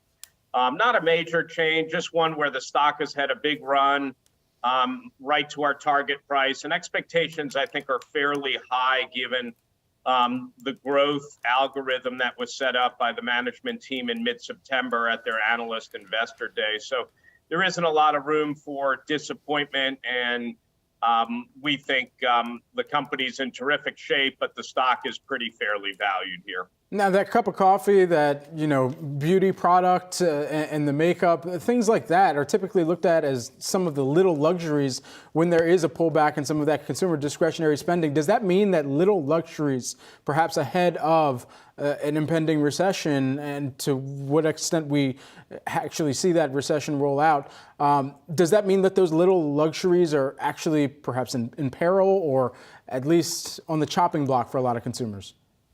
It's a good question. We really haven't seen any signs of that, you know, thus far. So what we're, you know, reflecting in our modestly, you know, more defensive view going into 23. Now, we still like a lot of stocks and a lot of parts of the industry. And, you know, we think experiences are going to be something that continues to be popular in 23. We do think the industry overall is a little bit misperceived in that they are grouped in consumer discretionary, but have much more staple-like demand characteristics. And we believe that that will show through. Again, our economist has gotten you know, more cautious on the back half of 23 into the first half of 24, calling for kind of a 4 or 5 quarter recession. We don't necessarily model fully off a macro by any stretch, but we did want to kind of, you know, reflect in some areas where there may be a little bit of risk. And again, I think with Starbucks, that brand is so strong. A lot of those rituals, to your point, are going to continue. The question is, you know, at some point, does the consumer pull back or just go from spending, you know, a lot of money on a Venti to a little less money on a Grande, which may have an impact on check average, for example. Andy, what about full service versus casual? You know, because I know you write about that a little bit in your note as well, that full service has been relatively strong because people are getting back out there. They want that full service experience. But how is that going to fare if we start to see some more of an economic pullback? Yeah, thanks for that question, Julie. I think it's an important one, and it is a big investor debate out there. We continue to like most of the full-service casual dining companies. We did downgrade a couple of names, Brinker International and Red Robin, a week or so ago, just in that they're a little bit more in turnaround mode and exposed to kind of a lower, a little bit higher percentage of lower end consumers, if you will, which has been where we've seen weakness on the margin. But generally speaking, the casual dining industry has come through, to your point, in very good shape. And there's a lot less capacity than there was in the pre-pandemic period because of the challenges. So we think that industry is going to be the surprise industry, even if we do see a recession starting in the back half of the year. We don't see a lot of flex to the downside in those models. And again, they've kind of proven it over the past few years. They can flex expenses. They can find efficiencies. They've added a permanent layer of off-premise sales. So we think those casual dining business models are actually in really good shape. The balance sheets are in better shape. They're generating free cash flow going into 23, even if the economy gets rockier. And there's been companies that have proven it, like Darden and Texas Roadhouse, which do carry good multiples. And we think some of the other names, some of our favorites like Bloomin' Brands and Dave & Buster's, can start to move up and re-rate higher towards those premium multiples that those other companies carry. And it just feels like a trip to the casual dining restaurant, Olive Garden, Outback, Bloomin' Brands, you name it, all those names. It feels a lot more expensive. And of course, these places have had to raise prices because of their own higher costs of labor. Are you hearing anything from the industry players that they might have to go back out and start discounting more to kick off next year? Yeah, again, really good point. On the margin, we're not hearing that. And again, we're not seeing the consumer trade down. Now, 23 may be a different year as the calendar turns and people get through the holidays and realize that the inflationary pressures have been a bit of a challenge on personal balance sheets, et cetera. But I think it's going to be more contained and done in a way that is not a deep discount, but may spurn some consumer interest. And Darden, with its Olive Garden brand last quarter, was probably a pretty good example of that. They went back to their never-ending pasta bowl promotion that's been tried and true, had not been used during the pandemic, but they did it at a price point that was $3 higher than in 2019, and it worked very, very effectively. So we think the customer has kind of embedded higher costs of dining out into their budgets. And we think we'll still seek out those occasions as we move through 2023. And now I'm hungry. Andy, good to talk to you. Jefferies Managing Director, Andy Barish. Happy New Year, Andy. Good to talk to you as always. Thanks for having me. Take care. Coming up, airlines facing some turbulence to close out 2022. We will discuss with Moody's Jonathan Root next.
Investors have been largely optimistic about the outlook for airlines as consumers anticipate resuming travel in the post-COVID era, and already have in large part.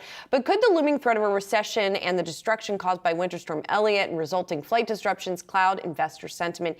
Here to weigh in on the outlook for airlines is Moody's Senior Vice President Jonathan Root. Jonathan, thank you for being here. Appreciate it. I have to start with Southwest because of what we have been seeing over the past several days. And I'm just curious, as you look at it, how much of a problem is this going to be going forward for Southwest? How much money is it going to have to spend to address some of what seem like sort of system problems? Sure. So we think Southwest will be fine at the end of the day. This is a terrible event for them. It highlights a shortcoming in their IT systems and managing the staff. The most important thing for the operation is knowing where your pilots and flight attendants are, where they need to be, and getting them there. And they don't seem to know. And unfortunately, for them, and I'm sure it's an embarrassment, their systems are not allowing them to do that. From a cost perspective, I think it's going to be hundreds of millions of dollars. If you go back, one example, 2017, April, 24-hour thunderstorms in Atlanta. Mm-hmm. And Delta had to cancel 4,000 flights. And that company at that time disclosed $125 million hit to their operating profit because of that event. So that's the only marker we have. So for the industry, I'm going to guess it could be a $750 million hit to earnings in the fourth quarter. Southwest will bear the brunt, but they're going to be fine. They're going to focus. We can all appreciate they're going to focus on fixing this so this never happens again. Okay, and so the cost to fix, in addition to the cost that's already been incurred, when we think about kind of the net impact of what that actually does to sentiment for flyers too, and the future costs for realized revenue, all in, I mean, if we were to put a dollar figure on the total that we could be looking at for an impairment for Southwest, for what they're going to be charged in terms of some of the investigations that are going forward, the costs that they have to put forward, then what they're missing out on in future revenue from customers, what does that even look like? Yeah, very hard to quantify.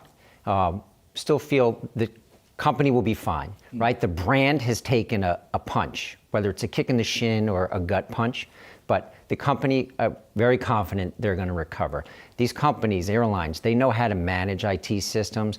I'd say for Southwest, it appears that it didn't upgrade this one as timely as I'm sure it now wishes it had. Mm-hmm. IT systems, the company is going to spend $1 billion a year on non-aircraft. It's been spending at that level. So the costs are very manageable. In terms of the hit to revenue, right, there's going to be immediate compensation for people that were disrupted. There may be, low fares and, specific offers to folks on the list who they know were disrupted. So it'll be a hit. Look, we're expecting $2 billion of operating profit at Southwest in 23. So it's hard to quantify, but from our view, there's a large cushion to manage. So even if it's 1.5 instead of 2, the company will be fine in that regard. Like other airlines, here's a company that feasts on debt, over $10 billion in total debt on their balance sheet. What does this event mean to their credit profile, and how much more cost does it add onto them just when they raise further debt? What does it do to their cost of capital? Yeah, the cost of capital at Southwest will not be impacted. The company has $13 billion of cash at the moment, more cash than debt. It has no needs to raise debt. It will pay cash for its aircraft deliveries. Those are slowed at the moment because of the challenges in the aerospace supply chain. Boeing cannot deliver to the contracted schedule. So we don't expect any impact to its credit profile. We have the company at Baa1 with a stable outlook. And while this is an unfortunate event for the company, it should not impact its credit given its very strong liquidity and its historical brand that will recover from this. Given the structural operating issues that have now come to light for Southwest, what's the reality that they actually get back to full capacity that they were talking about reaching in 2023? Yeah, I don't think this derails it materially. The challenge is this was an event, a storm with wide geographic scope that just impacted all operations at all airlines. Again, the most important thing is knowing where your pilots and flight attendants are and getting them to that place. And when most of your aircraft are in places that are down because of the weather and the challenges, and you can't move the people, it's a challenge. So we are not ready to mark down our capacity forecast for Southwest because they will recover. If another storm like this happens 2 weeks from now, then I think we're going to be reminded very quickly that this operation is subject to these one-time events, but we don't think it is a secular or structural feature that's going to impact the company. Yeah, it's really just interesting because it feels like that capacity, in this event elucidated that capacity was really based on some of the operating procedures that they have in place right now continuing to move forward. So it is a question of how much they're going to be spending going forward to course correct on that. We do have to leave things there for right now, but pleasure to have you here with us in studio today. Moody's Senior Vice President Jonathan Root. John, thanks for the time. Thank you very much. Absolutely. Coming up, what YouTube's NFL Sunday Ticket deal means for Google. We're going to break down the details next.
You hear the music, you know what time it is. It's time for Cover Time. 3 stories, 1 minute each. We start with this today. We all saw Google enter the NFL streaming space after it clinched a deal to provide NFL Sunday Ticket on YouTube TV. But one analyst from Baird is saying the tech giant would have to rake in 2.25 million annual subscribers to reach a revenue break-even point. That's just for break-even. So it comes down to not necessarily the strength of schedule, because they're going to have Sunday Ticket, which essentially gives viewers access to pretty much any game that's happening. You get some red zone highlight coverage there too. So we'll see how they can sell into the NFL fan base. Will that be the only place people can see those games? Not the only place, no. I believe it's not exclusive. No. Yeah, they got the exclusive for out-of-market games. But this is a large number, and it really boils down to, do you want to pay for another streaming service? YouTube TV, I would argue, is not one of the more popular ones out there. Do you want another bill coming to your account every single month to catch these games? Well, I guess depends on how big a football fan you are. Yes. Right, and how many viewers they can grow out in other regions too. India, that accounts for the largest consortium of users in YouTube too. All right, a scientist look into the links between food production and climate change. A new study found that climate labels on restaurant menus are more likely to encourage Americans to opt for more climate-friendly foods. The study tested using menus with high climate impact labels and low ones as American consumers, they consume 57 pounds of beef per year. I don't know if I want to see these things on my Wendy's menu. That was a shocking number to me. 57. Do you eat 57 pounds of beef in a year? That's a lot of beef. Probably do. Maybe, yeah. I definitely do not. That's not a lot even of beef. Close. That's a lot of beef. To 57 pounds of beef. It's like in a year. 1 pound a week, 1.5 pounds a week. Yeah. A little less. Yeah, but are you thinking about these things when you walk into a fast food restaurant? I'm not. I'm thinking about the gains. Yeah, the gains. Well, but listen, when you go to, say, a grocery store, see, this makes me think of something like Whole Foods, which has this red, yellow, green system for fish, for seafood, for example, to show how sustainable it is. And so when it's there, I mean, I'm going to Whole Foods, so that says something about me in the first place. But you pay attention to those things when they are on the label. So don't buy a Big Mac, and we avoid a tornado? I mean, I'm not buying a Big Mac either. So. I mean, That's a little simplistic. All right, Space Campers unveiled a video rendering of its tent for the Tesla Cybertruck, displaying a roof over the bed, a backside awning, interior and exterior lights, and much more. The standard is going to cost $24,000 with additional add-ons that range from $4,000 to $8,000. I mean, effectively, you're transferring your Cybertruck into a station camper. wagon. It's a true end-of-the-world vehicle. It's like an old-school camper, right? Like, okay, let's make a product for something that is not even on sale yet and make it $24,000 on top of whatever the Cybertruck's going to cost. You like the Cybertruck? Dig it? Do I like it? It's not a real thing yet. How do I like it or not like it? They're supposed to be making it next year, right? I think they were supposed to be making it when? That's were they cool. originally I'd sleep under that And thing. you can't break the glasses either. Love it. It's amazing. Allegedly. Big fan. I think it's got legs for the camping society out there, perhaps. You need some labeling on it. I don't know where that stuff comes from, those materials. Wow. I guess, but like, again, this is not real. This is all pretend. Yeah, I can go out and work in the middle of the road, middle of the desert. This is like an animated thing of what it would maybe potentially look like. I could do the show next year from my Cybertruck. It's like Nikola B-roll. Zoom in. Okay. Coming up, stick with us for the next hour of trading, including a conversation with Phil Strevel on the state of oil as we get some new talk from Russia about price caps.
Welcome to Yahoo Finance. It is 11 a.m. here in New York City. I'm Brad Smith alongside Julie Hyman and Brian Sazi. We're going to hold the fort while Akiko Fujita and Rochelle Akufo are out. Here is what we're watching this morning. Ending with a whimper. Major indexes slip as a brutal year for stocks and bonds limp to the finish line. The Fed got price pressures under control enough to pivot, or will China's reopening import inflation right back in? We're going to discuss that. And good news is bad news. Beijing's fully fledged COVID backtrack weighing on crude oil this morning. This as concerns grow that various models predicting a surge in cases and deaths could be accurate. And under siege, the battle for dominance in the athletic apparel market is tough enough, but Under Armour had a myriad of other complications this year as well. We're going to ask our analyst if the incoming CEO has the chops to take on the competition. But first, let's check in on the major averages here. What once was up is now down for the Dow, the S&P 500, and the Nasdaq. After starting off the day in positive territory, the Dow now down by about 0.4%, S&P 500 lower by a little more than 0.5%, and the Nasdaq Composite, you're seeing that down by about 0.8%. And a quick look at the Treasury market as well. Taking a look here at yields, the 5-year yield, that's up by about 0.2%, 10-year, 0.3% there, and 30-year yield up a little more than 0.5%. And as we approach the year's end, we're taking stock of a tumultuous 12-month period that delivered a global energy crisis, a crypto implosion, and more Elon Musk headlines than you can shake a stick at. What's in store for 2023, you may ask? Now, here to discuss is Yahoo Finance's Miles Upland. He knows everything. You know everything, don't you? Yeah. So where do we even begin? Under Armour? What's your S&P target?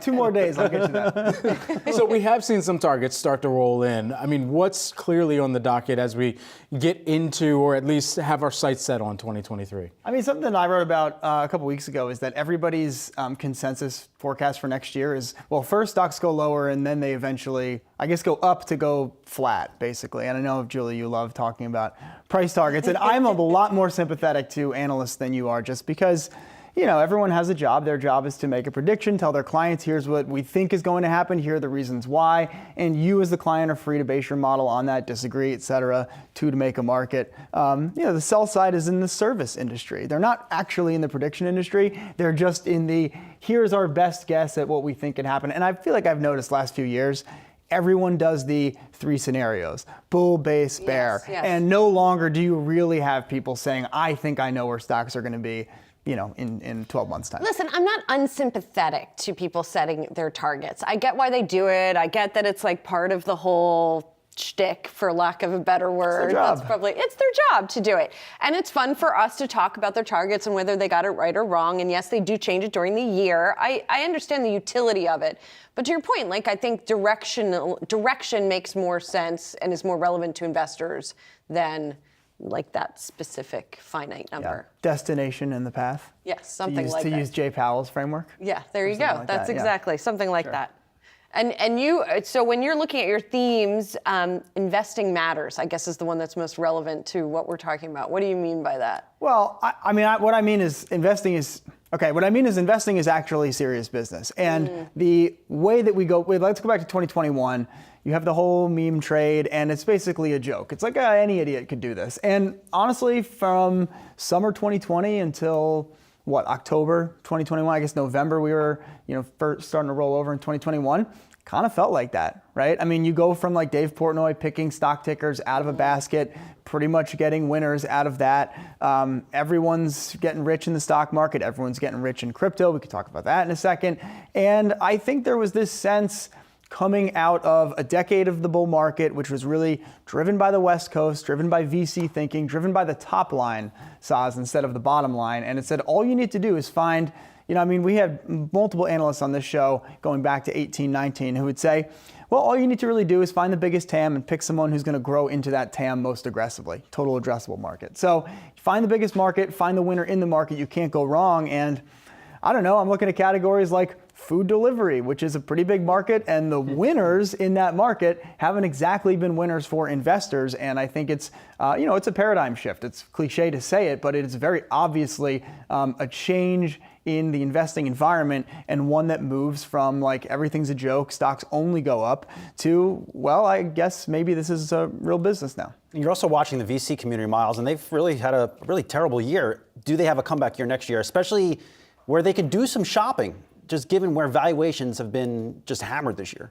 Well, the thing with the VC market is that they don't do shopping in the same way that someone who picks public equities can go do shopping. You are trying to work relationships, you're basically trying to do marketing. It's getting deal flow so that you can hopefully find the next Uber when it's in its seed, or you're doing its follow-on seed or whatever. And so I was looking at some data from PitchBook, which had, this is from 2021. This was the biggest winners of 2021 for VCs, companies that went public.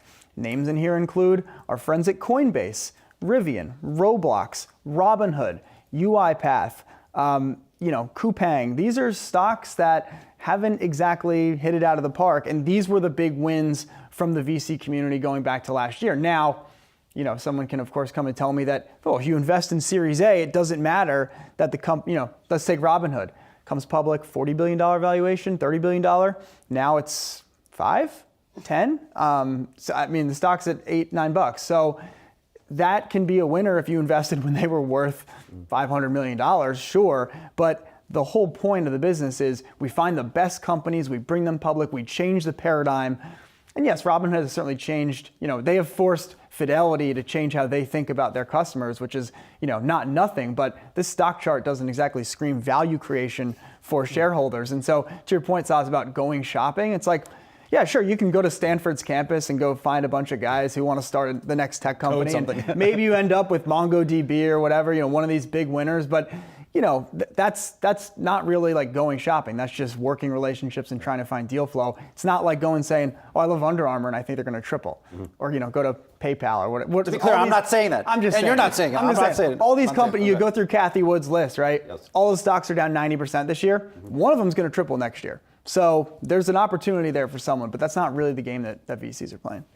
Or that ETF is playing. Yeah. You would need to pick the one. I know, we open up the whole... yeah, but anyway. I'm just saying, you could kind of throw a dart at Yahoo Finance and find stocks that are down 80% this year. No. And, so good luck to everybody out there. That's my take on 2022. 2023. I'll get you my price target on Friday. Thanks so much. Miles Upland joining us here on set. We appreciate it. Guys, let's also look ahead to the coming year for markets. China's reopening remains a big story as we close out 2022. This amid growing concern that rising inflation in the world's second biggest economy could impact Fed policy. And that much discussed pivot, here to discuss is Max Wasserman, who is the Miramar Capital co-founder, senior portfolio manager. Great to have you here with us today. You heard our last conversation and what to look out for in 2023. I mean, if there was one big theme that you put on 2023 going into the year, what would it be? Thank you for having me here. Number one thing I look at is you have to know what you're investing in. We're more bottom up, so we're not trying to time this market. So I would say focus on good companies and good dividends. I mean, we're dividend investors. So I would pay less attention to the market indexes and more at the company level. People forget that the S&P 500 is a market cap weighted index, which has been for the last multiple years more of a Nasdaq 100 portfolio. So it's mainly technology. And your previous guest on the show was making comments about you could just throw a dart. Well, when there's no cost of capital, when interest rates are zero, you basically could throw a dart and a rising tide lifts all ships, if you will. We look at it a little bit differently because the market environment's changed. I mean, the one-year treasury is 4.75%. And now the Fed is raising and worldwide tightening. I mean, the Bank of England, the European Central Bank has all raised interest rates. So we think it's going to be a tougher environment for earnings. It's going to be a tougher environment for technology and these high multiple stocks going forward. Max, how do you identify value in tech at this point? Well, again, we focus on dividend-oriented stocks. So we're looking at companies that are paying you growing dividends. We're looking for companies' top-line revenue, strong balance sheets, and market dominance. That being said, technology is not cheap. I mean, you're looking at the average they're great companies, the Microsofts, the Apples, which we have investments in. They're at 20, 21 times earnings, and you can afford to pay that when interest rates are zero.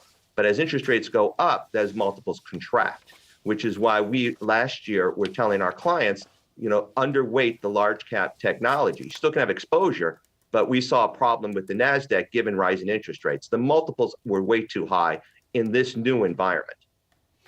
So let's talk about what you do like then a little bit more, Max. You sent us 2 picks. One of them is Advanced Auto Parts, which certainly the valuation is not that of a tech stock, but it's also an industry that has been a little bit troubled given some of the turmoil that's gone on in autos. So what do you see for 2023 from that business?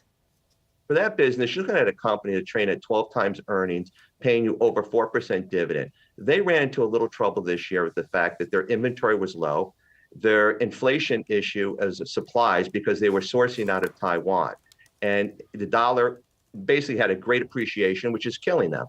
That being said, the business they're in isn't tremendous. The average age of a car is 12.2 years. Used cars cost anywhere from $800 to $1,000 a year for maintenance. And so we see the aftermarket auto replacement parts a great place to be. Now, it's going to take a while for them to get through the last quarter, which they disappointed. But we think at 12 times earning in a growing environment, if you look at a slowing economy, more people cannot afford new cars with higher interest rates. So they have to keep their cars even longer, and they have to keep them repairs. So we like an Advanced Auto Parts here. We also have an investment in General Parts Corporation, which owns the Napa centers.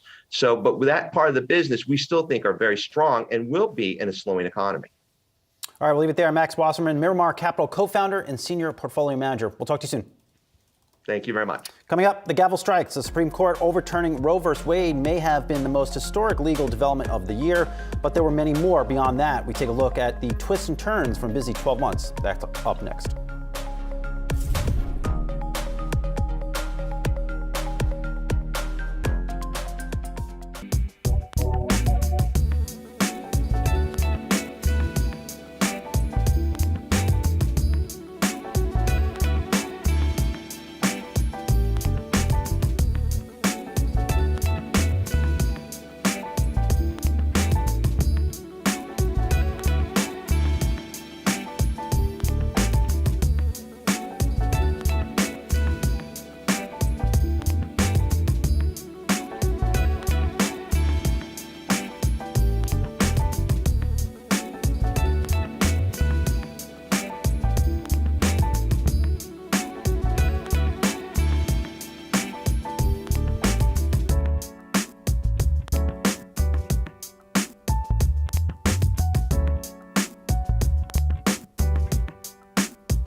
"2022 has been full of legal battles that left us on the edge of our seats, from the historic overturning of Roe v. Wade to unionization efforts by some of the world's biggest companies."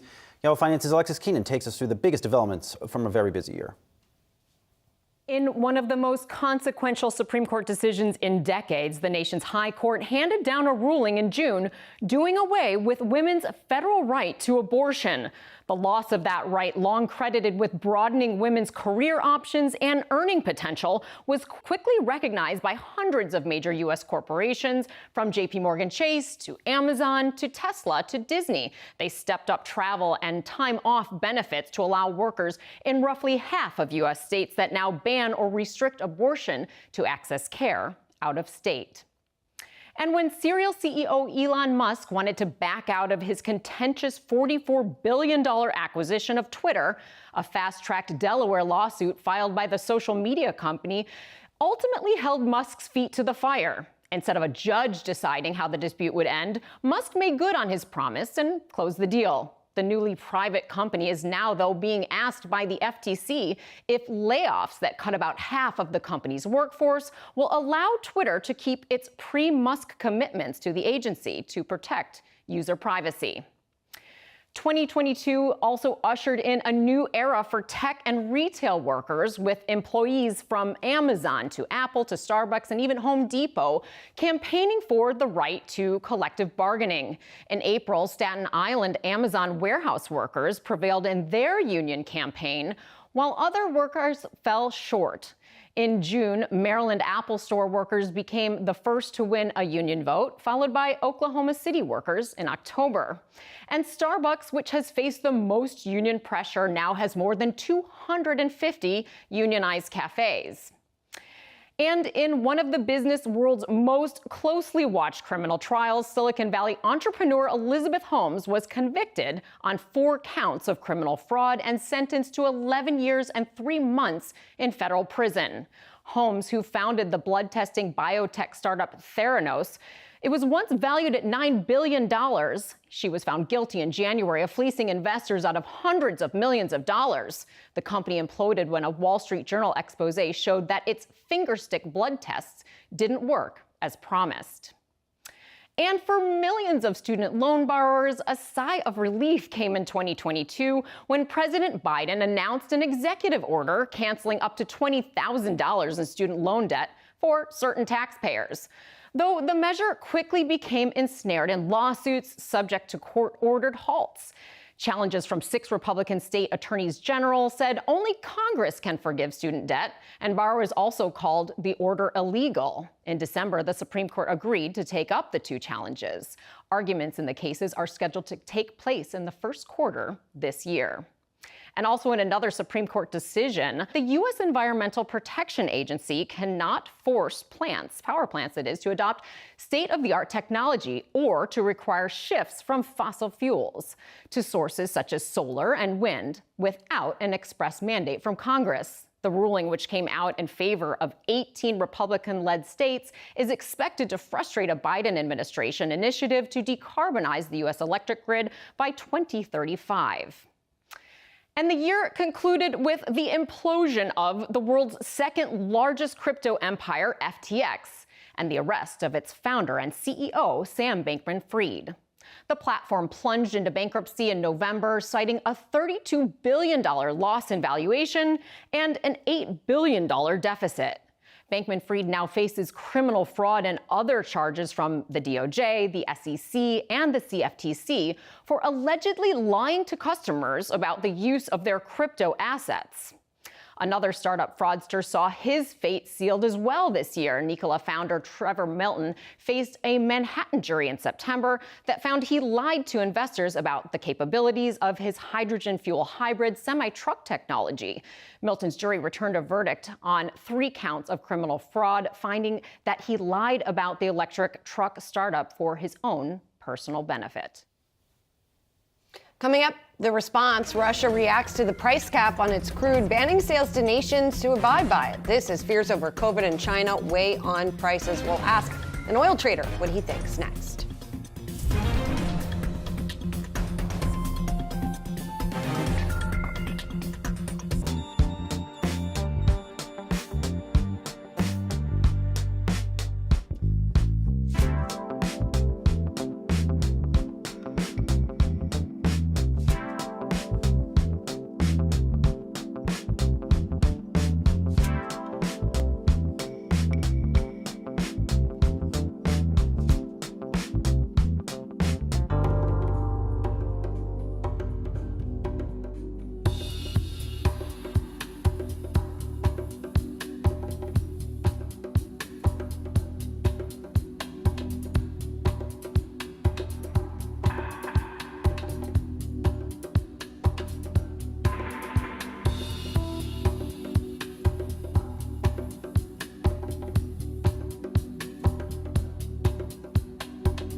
China once again rattling oil markets this morning as concerns grow that the zero COVID reversal could lead to a huge spike in cases. This comes at the same time as Russia bans the sale of oil and petroleum products to countries and companies that comply with that price cap agreed by Western nations in early December. Here to discuss the impact on consumers and outlook for the global energy markets in 2023 is Phil Strevel, Chief Market Strategist at Blue Line Futures. Phil, it's good to see you. It's so interesting. Let's take the China situation first. Everybody was waiting for them to reopen, that would be a positive event for oil markets and the global economy generally.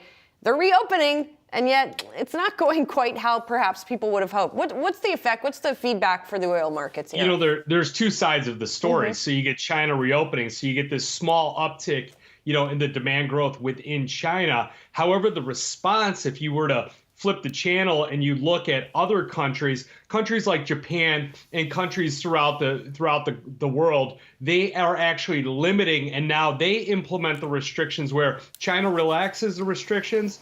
The other countries like Japan increase those restrictions on incoming Chinese citizens. So, it's two ends of the spectrum here, and that's kind of the way they're going to play it going forward. I think the number of cases that have gone up in China is a bit alarming, and they are really dropping their guard on this thing. They do need to stay in front of it, though, if they want to see this reopening go smooth. Well, it's alarming as well because of the other countries around the world that could potentially be impacted and perhaps already are seeing that impact depending upon where travelers are coming into or where travelers are going from China as well. And so where in this kind of immediate or near term would you be tracking to see where those impacts are being most felt and where markets may be reflecting that as well?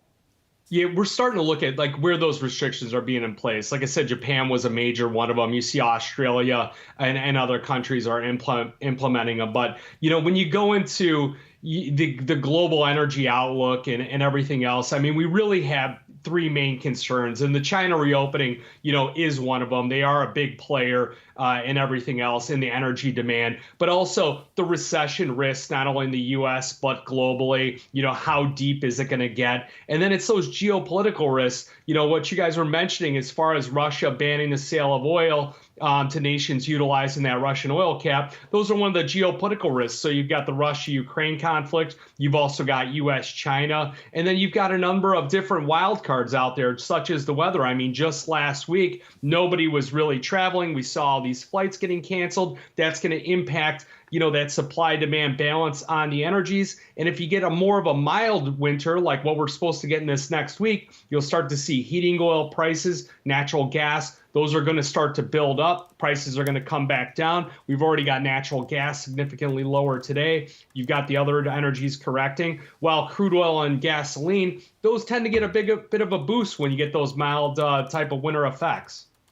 Phil, if we're sitting here 6 months from now and we're talking about a somewhat successful reopening of the Chinese economy, where are oil prices? It really depends on how this recession hits the, not only the U.S. economy, but also the global economy. There's no telling as far as Russia and Ukraine. You get two different stories there, whether or not they're going to have some kind of peace talks. We saw last year, if you look even coming into, 2021, you go into November, you go in around this time, we saw a spike in COVID cases. Things started to lock down. Oil prices went into an absolute free fall. And then what happens? You get the Russia-Ukraine conflict. Oil prices go up to $120. It's difficult to predict that far going out. If you do look at the way the rollover structure is, you're getting this positive rollover where you look at the February contract right now for crude oil, it's right around $78. You go out to the end of the year, it's about $75. So they do expect supply to come up, demand to come down a bit, more of some of a balance on the structure of oil going out through the rest of the year. And then, Phil, following up on, you mentioned Russia, Ukraine, I do have to ask about the price cap sort of reaction on the part of Russia. How do you think that plays out?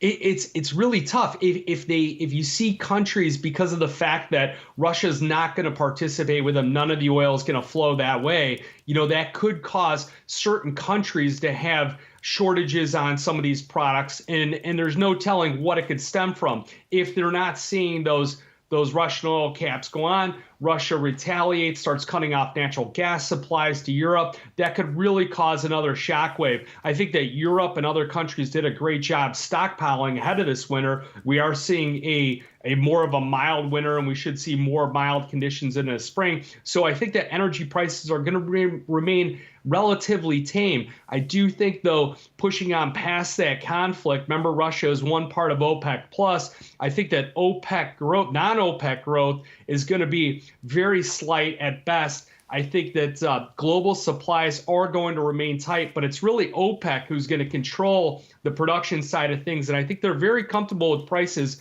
in the high 80s into those mid 90s. Once they get over 100, it rattles the cages on the politicians. So I do expect oil prices to shoot up to about $95 some point during the year. They probably could average right around $90 as the year goes on.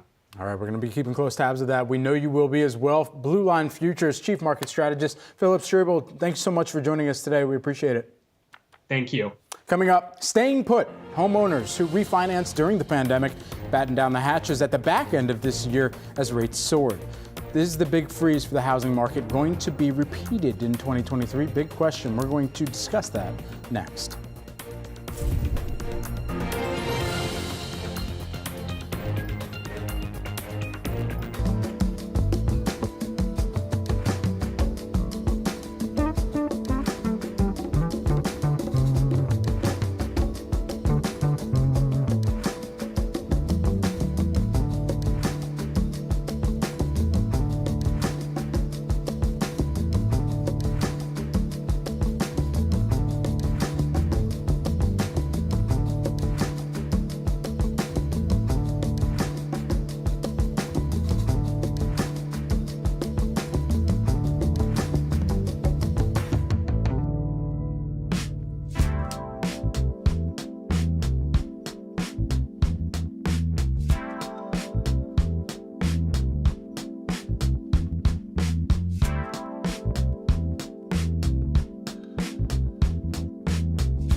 Welcome back, everyone. Time for today's charts of the day.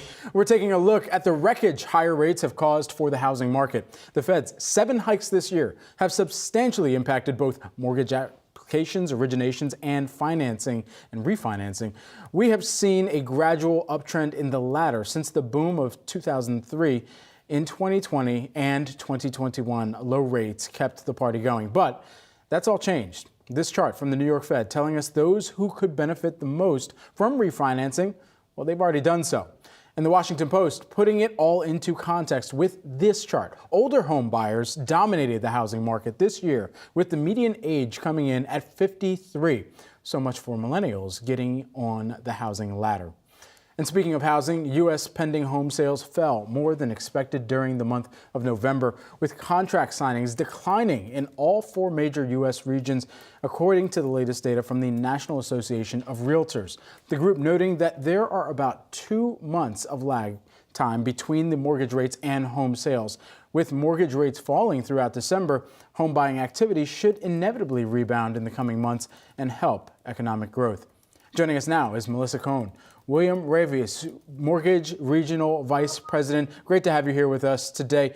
Help us make sense of where we find ourselves right now, because as I'm looking through some of the data that even had come out from Redfin and how they were classifying what we've watched over the course of this year, one thing that they did note within that was that even with the activity that we've seen over the course of this year, there's still going into next year so much concern around where home price growth will continue to slow and where we'll actually see some reprieve as well. Well, it's a combination of where mortgage rates are versus where real estate prices are. I think part of the problem that we've had in the real estate market is that home prices haven't really softened that much, and mortgage rates have continued to climb. Mortgage rates are more than double where they were at the beginning of this year. And so, the consumer's been given sort of no benefit, either with a lower price or a lower mortgage payment. And I think, unfortunately, we're probably going to see some of the same again for the next few months until the Fed finally ends its rate hiking cycle. So, Melissa, if you had to predict a year from now where rates would be, do you think we're pretty much in the same boat?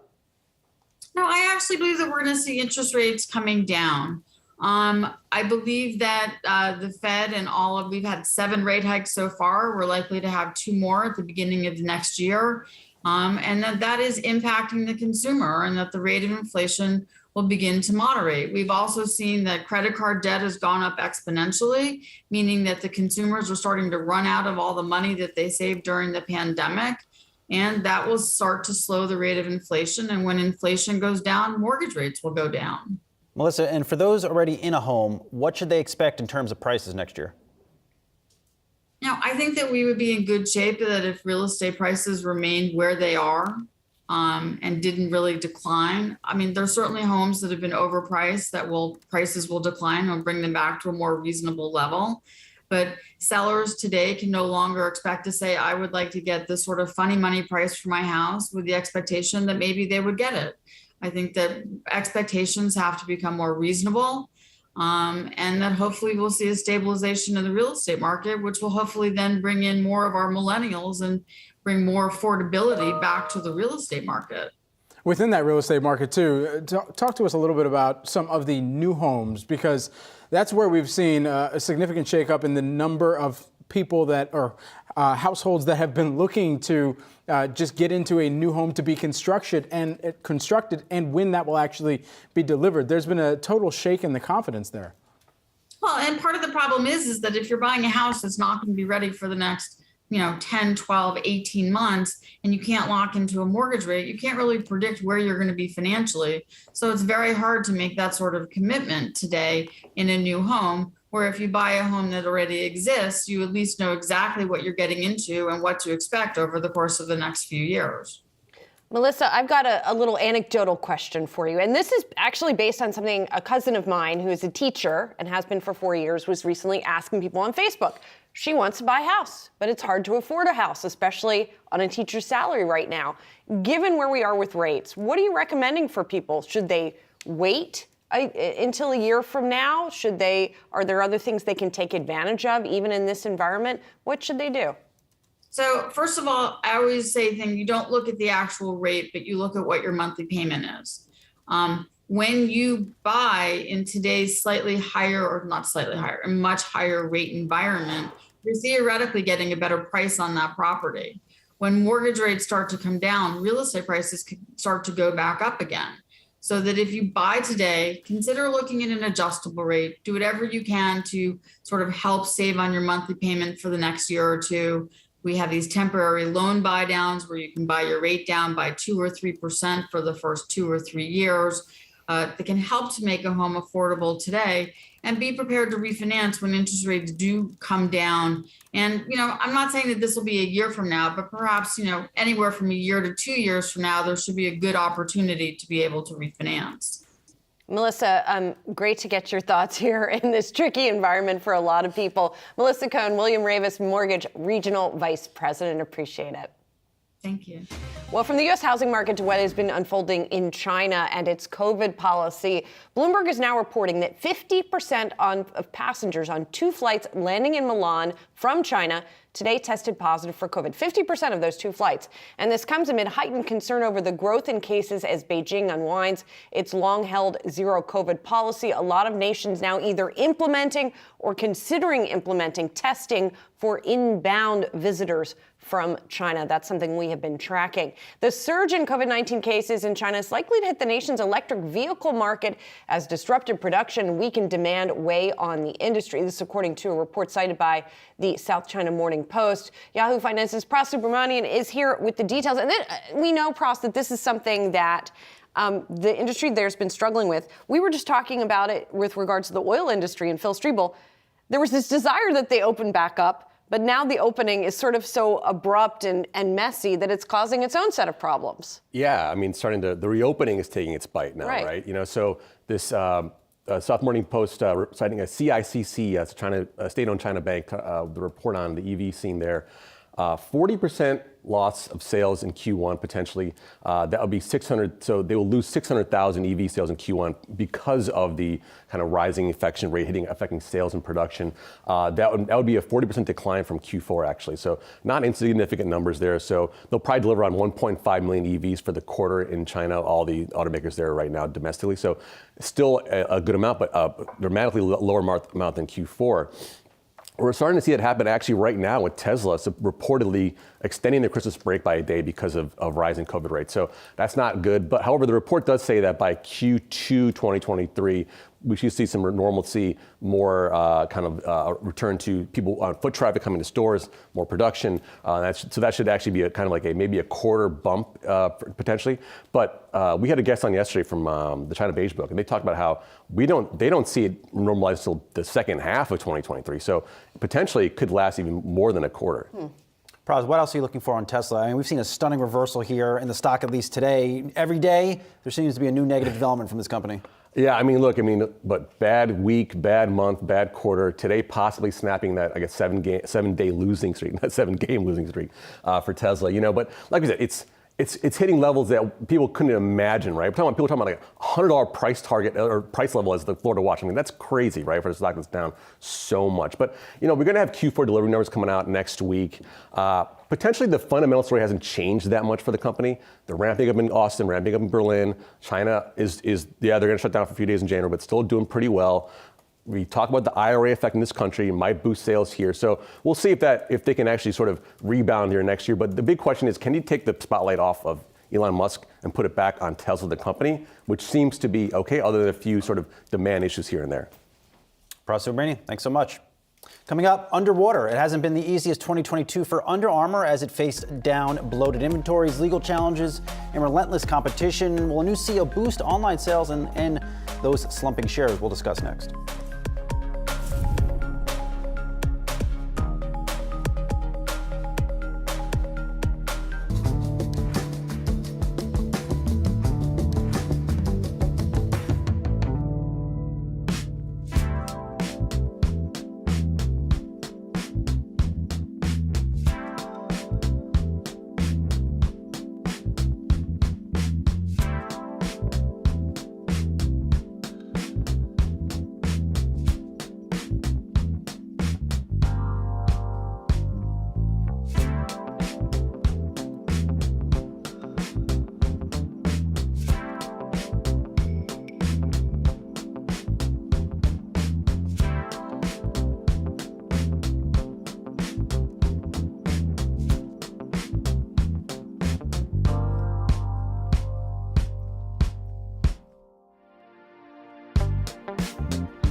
Let's get under the hood of Under Armour now. Shares in the retailer down over 50% since the start of the year as it deals with a variety of headwinds, from an inventory glut, fierce competition from Nike and Adidas and Lululemon, and a costly courtroom battle with the UCLA.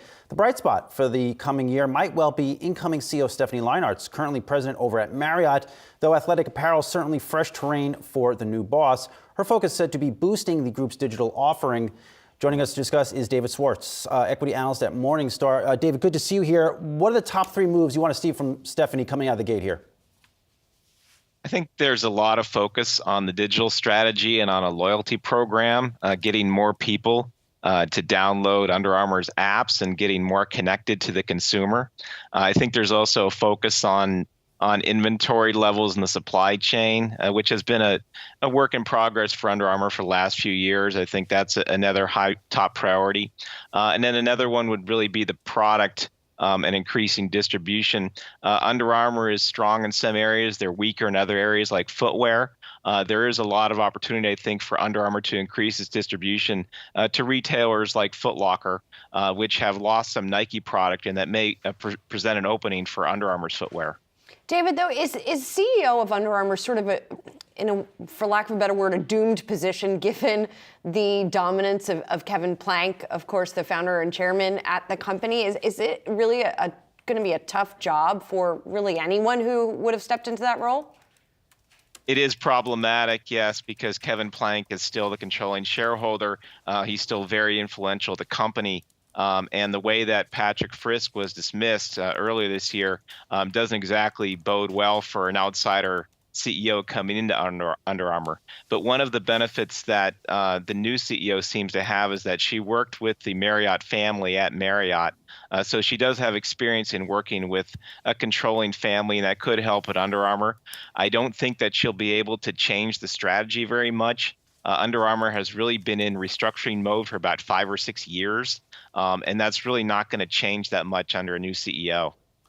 Is the sentiment around Under Armour from a consumer perspective waning, remaining strong? What can they do to really prop up or engage that next wave of consumers, as even across lifestyle and performance, there seems to be, even within the existing categorical players in athletic apparel and footwear, there seems to be a strategic approach that a lot of the competitors have to both of those categories, whereas Under Armour has largely been just in the performance category.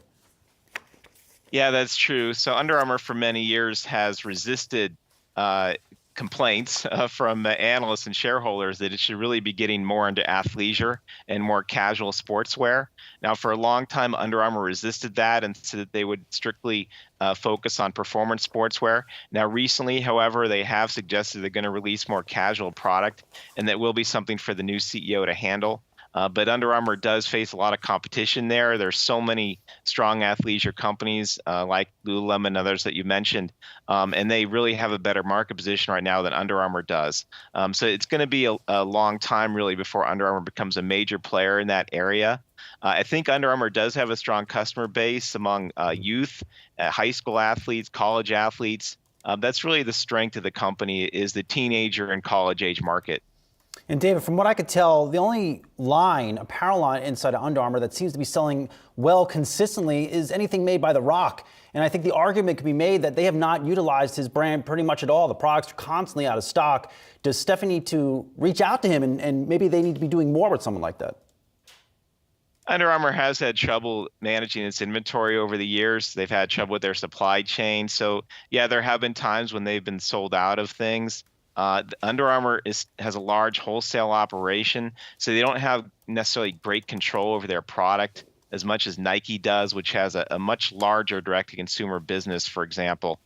So it makes it tough for Under Armour because they're dependent on orders from wholesale partners, and a lot of their own sales are really through discount channels, through outlet stores.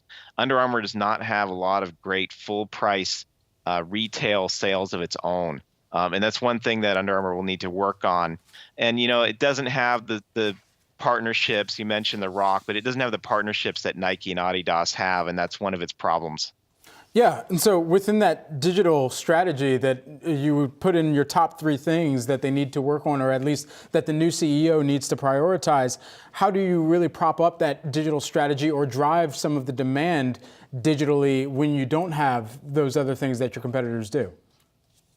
I think Under Armour does need to upgrade its product, offer a more diverse product line, more than just focus on like college football, which is, sort of Under Armour's best known category. They're known for high school and college football. They need to diversify a little bit, try to get more into the collector market, maybe sign some new athletes.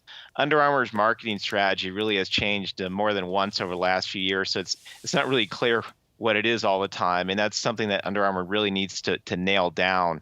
But I do think that the company has fans. It's still a company with $6 billion in sales.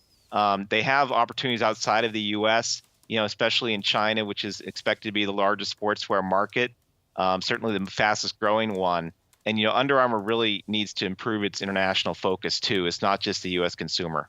Yeah, I would have expected to see some limited edition colorways of Steph Curry's old shoes, the best-selling ones at least, and some of the utilization of the other athletes that they've been very popular with and have courted in the past. David, pleasure to have this conversation with you. We're all going to see how they perform in 2023. David Swartz, equity analyst over at Morningstar. We appreciate it. Thanks. Thanks. Coming up, sometimes you need to look back to look forward. Oh, that's deep. We're going to toast a great year, or the year after the break, and discuss where we think focus could be in the next 12 months.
I'm talking fast here because we got to get to this inflation report and the effect it's having on markets, seeing the hottest inflation last month in 40 years. Futures are in rally mode after the CPI data came in cooler than expected for the month of November.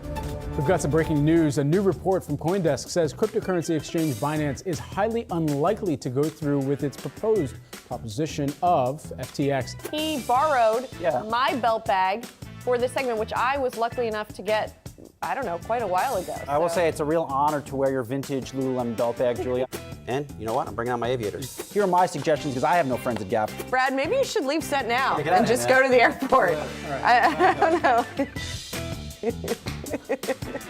Let's welcome in AMC President and CEO Adam Aron, AMD CEO Dr. Lisa Su. Let's bring in Kathy right now, ARK Invest CEO and CIO. Klarna CEO Sebastian Siemiatkowski. I'm here with Chipotle CEO Brian Nickel, Intel CEO Pat Gelsinger. I guess we're not going to Dave and Buster's anymore. No more kids. We don't want that kids business. We want you to come here. I'm saying you and I are. That's not very. That's not nice. That's just not. No. I'm going there. I don't care what that age group. Oh, that is awful. There's no. Craig Jelinek, it has been a pleasure to follow your career. Costco CEO. Craig, this thing is huge. It's exactly. This is really good. I like some organic crunchy cereal. You know, Heritage Flakes. I mean, what? Yeah. What a Heritage Flakes. What a terrible name. Little Al friend here. Yeah, I like it. Get that fall smell. Fall in your mouth here, folks. Fall in your mouth. Oh, that was us.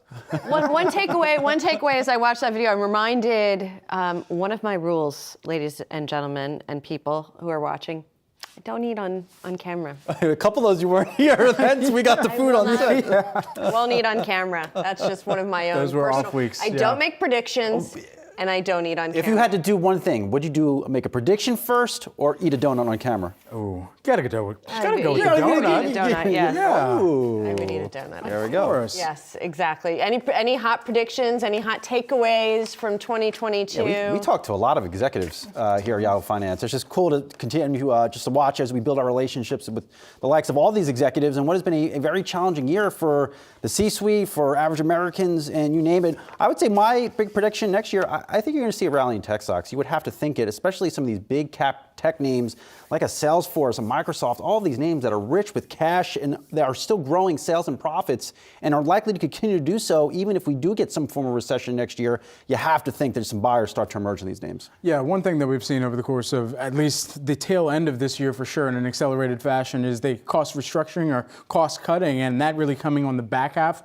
of this year, 2022. And so going into 2023, after you take out a lot of that cost cutting measure and really look across the actions that executives are going to need to take from this point forward. That's going to be the true test. What are they doing with the headcount that they have to really make sure that productivity remains in place and that output for the companies as well, that they're able to still see consumers gravitate towards their either product or service. And that's going to be the true test, is how they build that out and retain the consumer base that they do have when consumers themselves are looking across how much they're spending, whether it's businesses or households as well. I'm going to make a very safe projection for next year, which is that the Elon show is going to continue as much. I mean, this is sort of the love-hate story for me of 2022, right? It's a fascinating story. What has happened to Tesla, the whole Twitter back and forth. But Elon Musk's on here on Twitter again today, complaining about having to use people's pronouns and BS like that. That like, just come on, guy. It's like the Kardashian of the business world in terms of how that's the analogous kind of nature I would ascribe. Unrelated? Boneless wings on set tomorrow, Julie. We'll send you a photo. Who's on swings? Boneless wings tomorrow on set from you, Brad. Well, I'm going to order them. Oh, okay, sweet. Done deal. Okay, let's do a final check of the markets. As we leave you here, we do see all three major averages in the red pretty deeply for the Nasdaq here, which is down 1.1%. I'm off the next couple of days. These guys are going to take you into the end of the year. With some boneless wings.